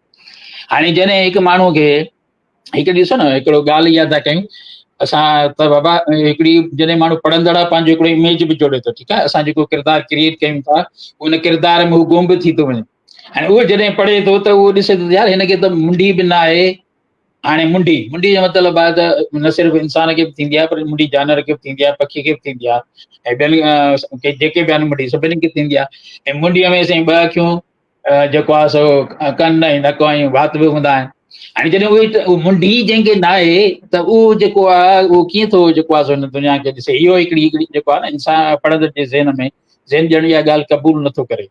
हा, मुंहिंजी सलाह इहा राय इहा हुई त जेकॾहिं मिसाल जे तौर ते सीने ते हुनखे अखियूं हुजनि हा ऐं पासनि में हुनखे कन हुजनि हा ऐं पेट में वात हुजे हा, त हिकिड़ो इमेज जुड़ी पई पए। जेका ॻाल्हि मां चयो न त छो ऐं छाजे लाइ असां जॾहिं किरदारु जोड़ियूं था त असां पंहिंजे पढ़ंदड़ खे पंहिंजे हुन जकड़ में आणणु था चाहियूं, जॾहिं हुनखे थोरी घणी रियलिज़म बाक़ी छा आहे, हक़ीक़त पसंदि, माना हक़ीक़ी माण्हू ॾेखारे नथो ॾेखारे हुनजी मुंडी कटियल आहे। घटि में घटि उहो ज़हन त क़बूल करे न त बाबा मुंडी सयो बाबा ही फलाणे फलाणे आवास जंहिंखे चइबो आहे, उहे आवास हिन वटि मौजूदु आहिनि। अच्छा, ॿियो हिन हाबिल ऐं काबिल जो ज़िक्र कयो आहे त मां सम्झां थो शायदि उहो वरी हिन पंहिंजो जेको आम ज़िक्र अचे थो हाबिल ऐं काबिल जो, त उहो हुन ज़िक्र आम ॻाल्हि ई कई आहे त ख़ूबसूरत औरत तां विढ़िया हुआ, पर किन किताबनि में अचे थो त असुलु मसइलो इहो न हो, असुलु मसइलो ॿियो हो, जेको कुझु इहो क़ुर्बानी जो मसइलो चयो वञे थो। त माना हुन वक़्तु ईअं हूंदो त जेका हिकिड़ा तव्हां कीअं बि सम्झो, पर हिन मीडियम ते त असां ईअं ई ॻाल्हाए सघंदासीं। त उन वक़्तु ईअं थींदो त क़ुर्बानी जेका कबी हुई उहा तंहिंमहिल आसमान ते खजी वेंदी। सो काबिल जी न वई मथे ऐं हाबिल जी हली वञे त ऐं ॿियो जेको जेकॾहिं तव्हां हिनखे गहराई सां स्टडी कंदो न त उहो उन जूं अंदरियूं के ख़लफशार ॿिया हुआ जेके हिते बयानु नथा करे सघजनि। अच्छा, ॿी जॻह किथे असांखे हिन में वरी हिकिड़ो सियासी पार्टियुनि जो ज़िक्र मिले थो, जेको सियासी पार्टीअ जो वरी झंडे जो ज़िक्र, रंगनि जो बि ज़िक्र थिए थो, ऐं जंहिंसां असांजो वरी हिकिड़ी ख़ासि पार्टीअ ॾांहुं ज़िक्र हलियो वञे थो, हाणे उन जो ज़िक्र थो करे या कंहिं ॿिए जो थो ज़िक्र करे। ऐं उन खां अॻिते वरी जेको आहे ॿी थो चए मूंखे सिधे पुछ ते कावड़ ईअं ईंदी आहे। हाणे ॾिसो, इहो जुमिलो बि हिकिड़ो ॿुधण जहिड़ो आहे। मूंखे सिधे पुछ ते कावड़, इहो कुतो थो चए त मूंखे सिधे पुछ ते कावड़ ईअं ईंदी आहे जीअं इंसान खे ईमानदारीअ ते समाजी हैसियत मज़बूत हुजे त हर कंहिंखे वणंदो आहे, चाहे उहो नक कटियल इंसान हुजे या पुछ कटियल हुजे। हाणे जुमिला त ॾाढा ख़ूबसूरत आहिनि, वणनि बि था, ऐं हुन में आख़िरी जुमिलो जेको आहे उहो ॾाढो सुठो जुमिलो आहे हिन जो जेको आहे। पर इहा हिकिड़ी गैर फितरी ॻाल्हि आहे त इंसान खे ईमानदारीअ ते कावड़ अचणु घुरिजे। इहो मूंखे नथो लॻे त कुझु अगरि ईमानदार माण्हू हूंदो त उहो तरंदो। इहो हिकिड़ो फितरी अमल आहे ऐं उहो ख़ुशि थींदो ऐं उहो जेको आहे सो। ऐं बाक़ी इहा ॻाल्हि बाक़ी कलीम ॾाढी ज़बरदस्त कई आहे अनवर कलीम, त जेको समाज असांजो जेको आहे वाक़ई ईअं ई आहे त भली पोइ घणी नक हुजे न हुजे, सुहिणो माण्हू हुजे न हुजे, पर जेकॾहिं हैसियत वारो आहे ऐं पैसो वारो आहे त उनजी इज़त कई वेंदी। पर हरूभरू ईअं बि न आहे। अरे असां नावल में इहा ॻाल्हि खणी सघूं था। हाणे जेको पखी ज़िक्र थो करे महरूमी जो जेको ॻाल्हाए थो, पखी पंहिंजी महरूमी जो ज़िक्र थो करे जॾहिं नावल में, त मूंखे अलाए छो ईअं लॻियो त माना जेको आहे असांजे प्यारे अनवर कलीम में जेका माना हिकिड़ी इहा हुजण त न घुरिजे, त जेका हिकिड़ी महसूसु करे थो त असांखे जेको आहे उहो ड्यू रेस्पेक्ट या उहो असांखे नावलनि खे या हिननि खे जेको आहे त उहो ॼण थोरी ईअं महरूम जूं जेके ॻाल्हियूं आहिनि उहे ॼण हुन जूं पंहिंजे अंदर जूं ॻाल्हियूं। सो जेकॾहिं राइटर ख़ुदि पाण उन नावल में एॾो अमल दख़ल करे ॾींदो त पोइ जेको आहे सो उहो उन जंहिं हाणे इन जॾहिं असां जेको आहे इन जे हिसे ते पहुचूं था त ईअं थो महसूसु थिए त कबूतर बि हलियो वियो आहे, मुंडीअ वारो माण्हू बि हलियो वियो, पाछो बि वॾे हेॾे होॾे थी वियो, सभु कुझु माना इन में ख़ुदि किरदारु पियो थो ॻाल्हाए जेको आहे लेखक जो। सो इन तरफ़ हिनखे ध्यानु ॾियणु घुरिबो त जेको आहे असां सलाहूं बि ॾींदासीं त इन तरफ़ जॾहिं माण्हू दाख़िली कैफ़ियत में अचे त उन पंहिंजो हथु रोके छॾे ऐं जेके शयूं अहिड़ियूं पेश करे जीअं पाण हुन में इन्वॉल्व घणो नज़र न अचे। ॿी हिकिड़ी ॻाल्हि हिन में मूंखे नज़र आई, हा, ॿी हिकिड़ो जुमिलो थो लिखे त इंसान हुजे या पाछो, इंसान हुजे या पाछो ॿियनि जे पेरनि में पियल हूंदो आहे, पियल हूंदो, चुंबड़ियल हूंदो, इहो पंहिंजी मर्ज़ीअ सां वधी न सघंदो। ऐं इन में जेको आहे इहा मूंखे लॉजिक सम्झ में न आई। जेकॾहिं राइटर साहब पाण वेठो आहे त उहो मूंखे ॿुधंदो हूंदो त मां वरी वरजायां थो त इंसान हुजे या पाछो ॿियनि जे पेरनि में पियल हूंदो, चुंबड़ियल हूंदो, उहो पंहिंजी मर्ज़ीअ सां वधी न सघंदो।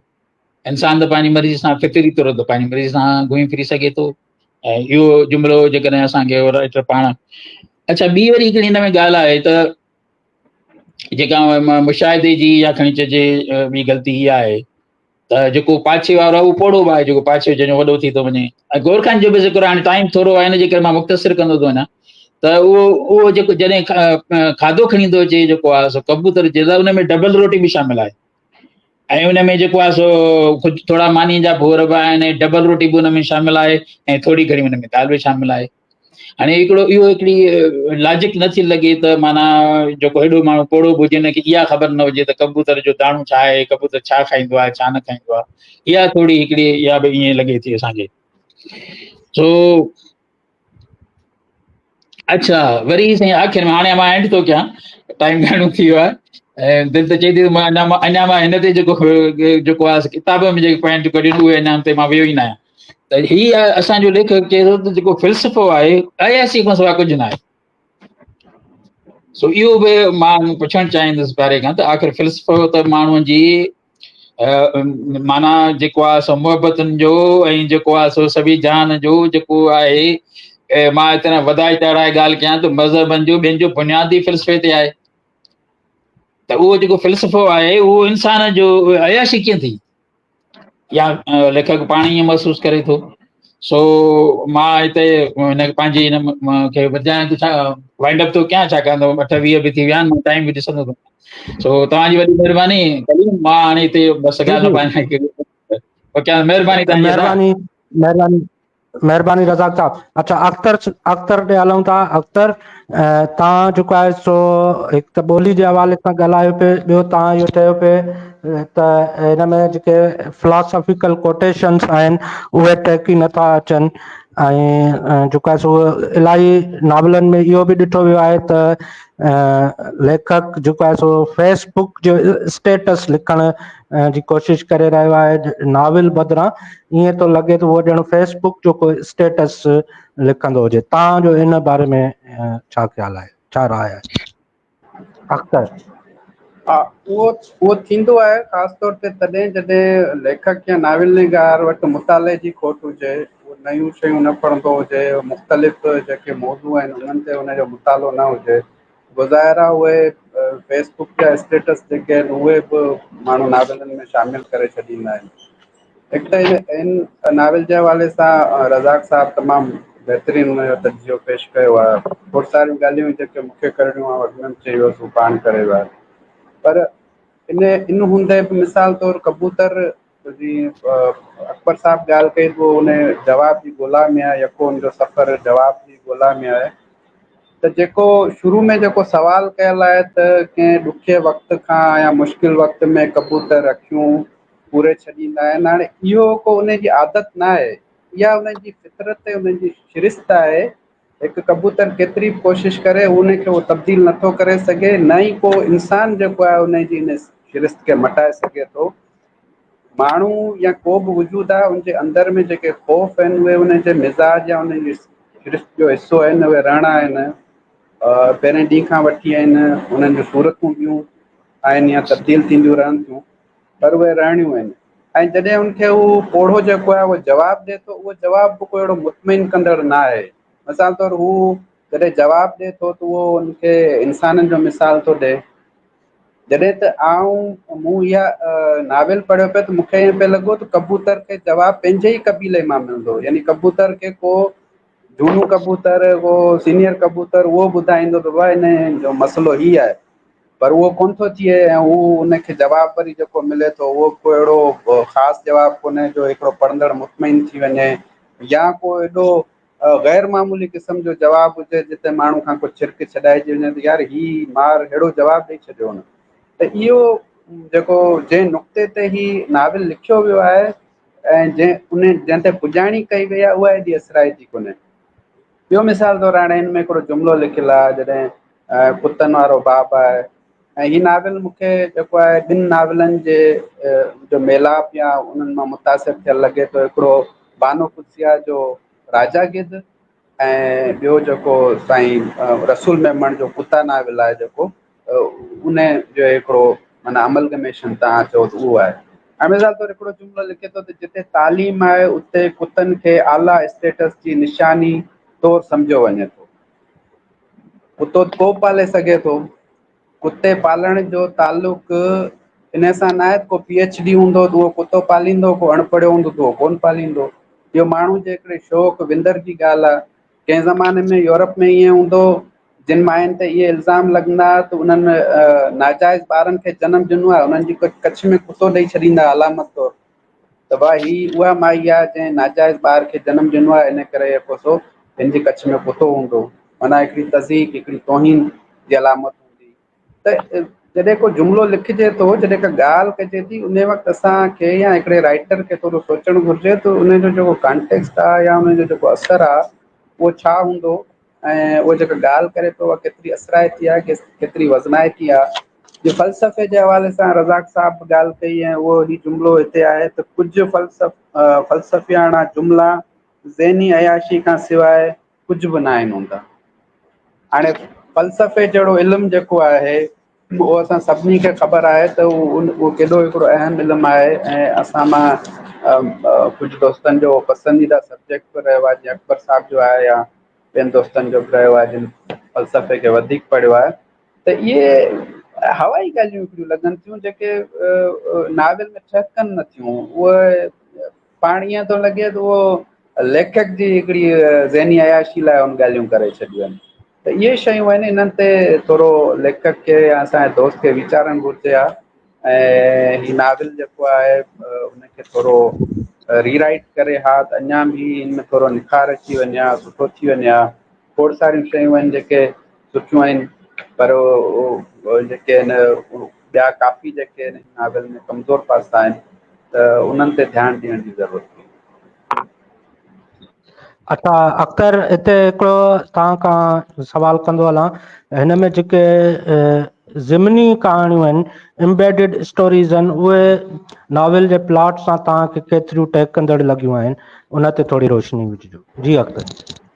हा, उन में मिसाल तौरु कुणनि वारो चैप्टर आहे या जेको कुता ऐं शेरवानी वारो चैप्टर आहे, त इहे या इस्म आज़म वारो जेको आहे, कामयाबी जो इस्म आज़म, त उहे जेके कहाणियूं आहिनि उहे ईअं थो लॻे त माना या त उहे नाविल खां अॻु में लिखी रखियूं वयूं हुयूं या वरी उहे पोइ ओचितो उन्हनि खे मिड़ई ईअं शामिलु कयो वियो आहे। त उहो उन्हनि जो तसलसुल जेको आहे उहो को अहिड़ो ख़ासि नथो ठहे हिन नाविल में। ऐं उहो जेका ट्विस्ट आहे हिन जी उहा का एॾी का हाई क्लास जी कोन्हे। जी मिसाल तौरु अल्केमिस्ट नाविल आहे, असीं पढ़ूं था उहो सॼो हुन जेको सफ़र आहे उन में उहो अलाए छा छा ॾिसे थो। एसि ताईं जेको उनमें जेके लोक दास्तान शामिलु थी था वञनि त उहे केॾियूं शयूं हू पाउलो कोलो जेको आहे उन्हनि खे सफ़ा ईअं मर्ज करे ऐं बहितरीनु अंदाज़ सां पेश कयो आहे। त जॾहिं अहिड़ी शइ लिखिजे थी त पोइ तव्हां उनमें जेकॾहिं को किसो बि शामिलु करियो था त उनजो जेको लिंक आहे, जेको ॻांढापो जेको तव्हां तयारु करियो था, हिकिड़ो जेका उनजी उणक करियो था, त पोइ उहो अहिड़े क़िस्म जो हुजणु घुरिजे जो उहो जेकॾहिं मिसाल तौरु तव्हां हिन मां उहो कुणनि वारो बाब कढी छॾियो ऐं पोइ नाविल पढ़ो तॾहिं बि तव्हांखे को फ़र्क़ु न पवंदो। तव्हांखे लॻंदो बसि ठीकु आहे इहो नाविल जी कहाणी ईअं ई आहे हुई। त उन ते थोरो हिकिड़ो मूंखे लॻे थो त उन में बि अनवर कलीम एतिरो कामयाबु कोन वियो आहे।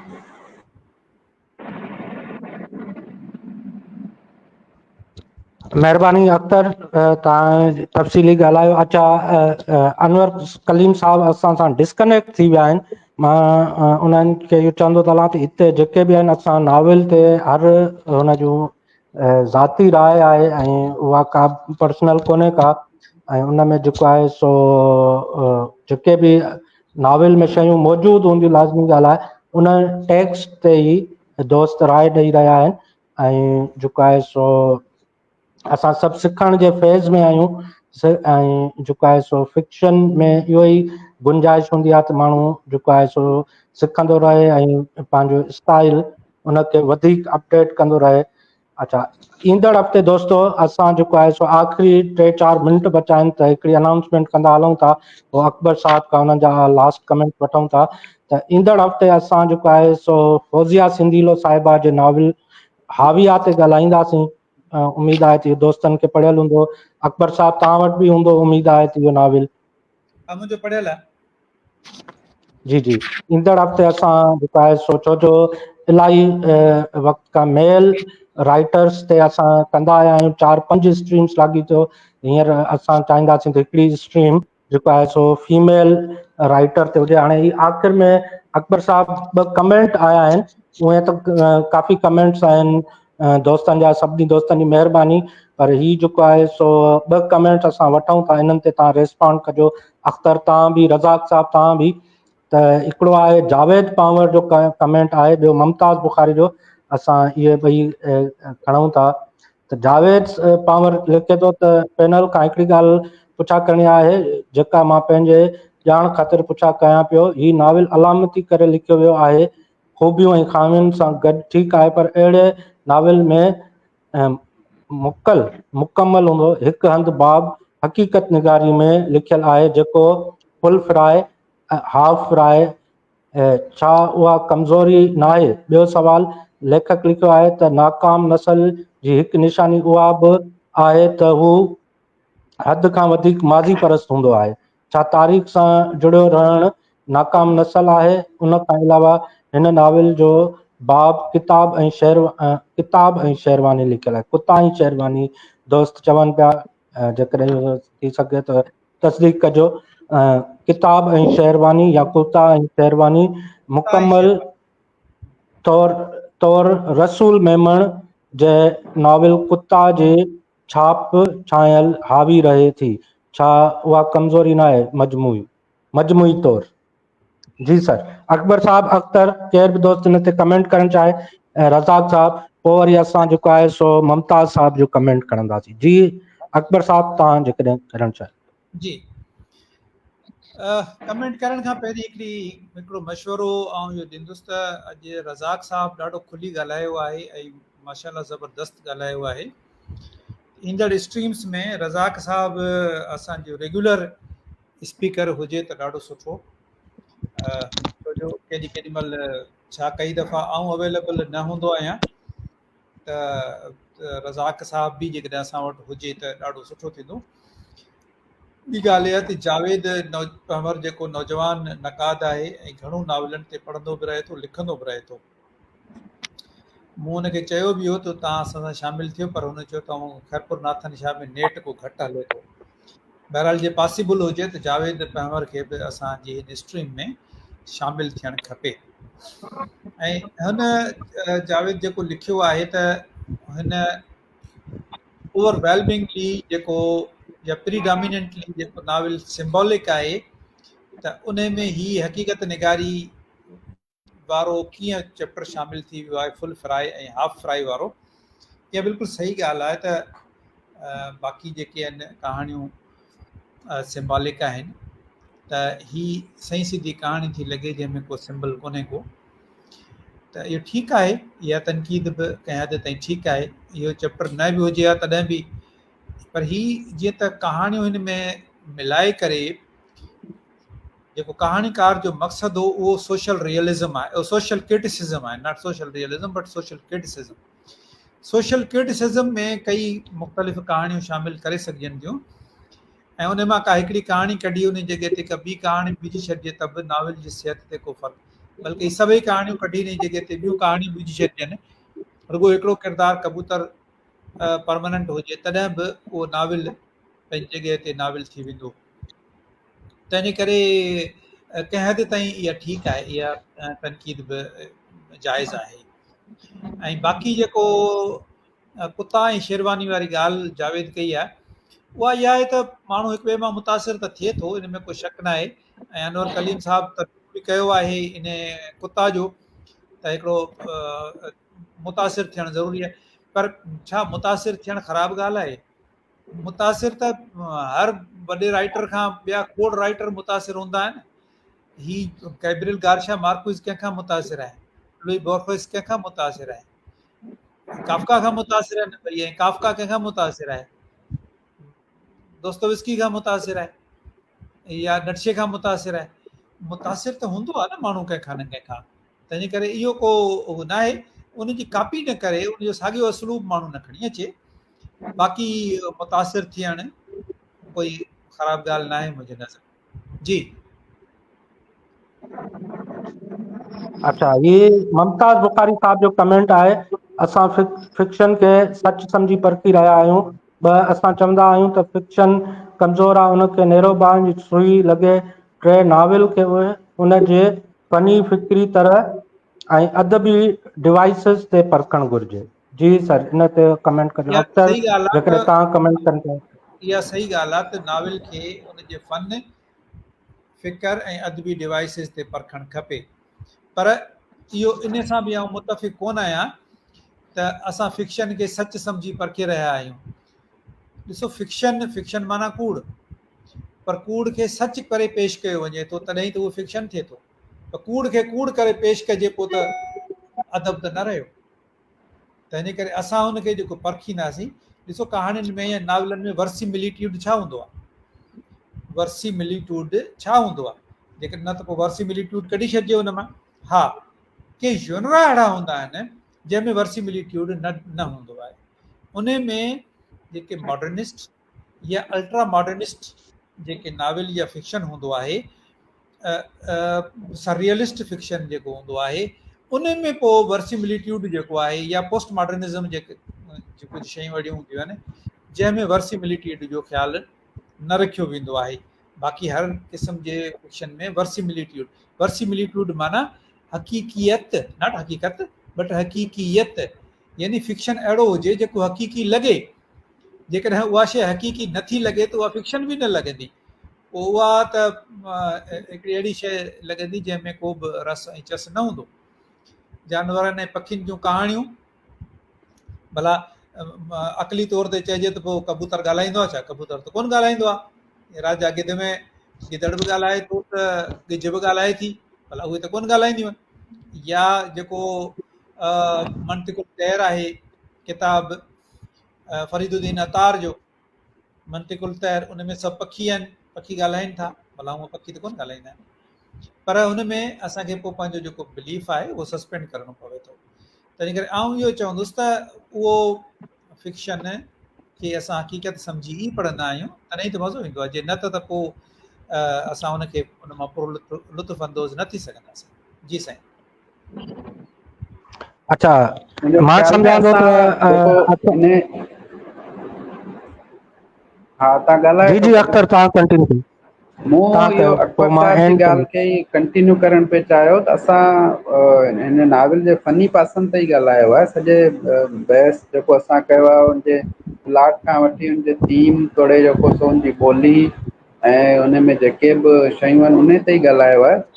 ऐं मुमताज़ साहब अलाए कहिड़ी ॻाल्हि पियो करे। अच्छा, हा मां बि इहो ई पियो चयो त असां जेको आहे सो हिन में नॉवल जे जेके डिवाइसिस आहिनि, सिंबलिज़म, सररियलिज़म या ॿियूं जेके बि डिवाइसिस आहिनि या लैंग्वेज, उन ते ई ॻाल्हायो आहे। अहिड़ी त का बि ॻाल्हि कोन कई। ऐं हलो ख़ैर, इहो मुमताज़ साहब जी पंहिंजी राय आहे, उनजो एतिराम आहे। ऐं पर उसूलन इहा ॻाल्हि बिल्कुलु सही आहे त फिक्शन खे जेको आहे सो उनजे अदबी डिवाइसिस या टूल्स जेके आहिनि उन्हनि सां ई परखणु घुरिजे।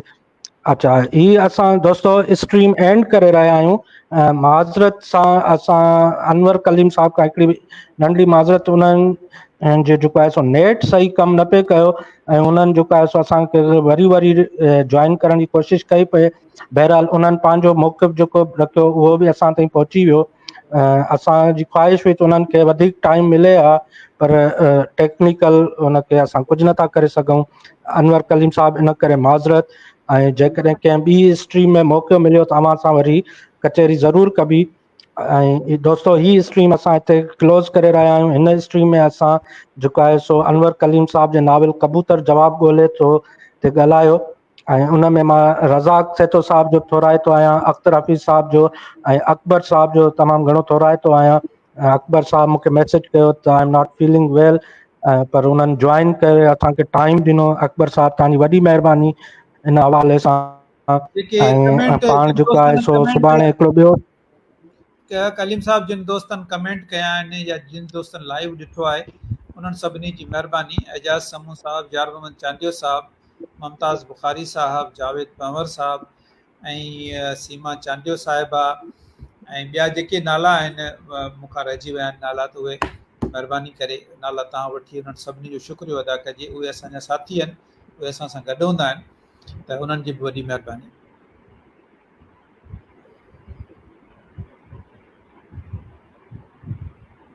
जी अख्तर साहब तव्हां कंटिन्यू कयो। कलीम साहब, रज़ाक साहब तव्हांजी महिरबानी। जी दादा। ऐं ॿिन्ही जो जेको आहे पंहिंजो ॿई ऑफलाइन थी विया आहिनि त ऐं टाइम बि पूरो थी वियो आहे। जी। तंहिंजे करे असां ईंदड़ कलीम हफ़्ते साहब तव्हां वापसि आया आहियो त हाणे हिनखे एक्स्ट्रो ॾेई ऐं बंदि कयोसि। जी जी दोस्तो, असां ही स्ट्रीम हिते एंड करे रहिया आहियूं। अकबर साहब, रज़ाक सेतो साहब, अख्तर हफ़ीज़, अनवर कलीम साहब, तव्हां सभिनी दोस्तनि जी वॾी वॾी महिरबानी। दोस्तो, GS सिंध, GS सिंधी ॿोली। जी जी। महिरबानी।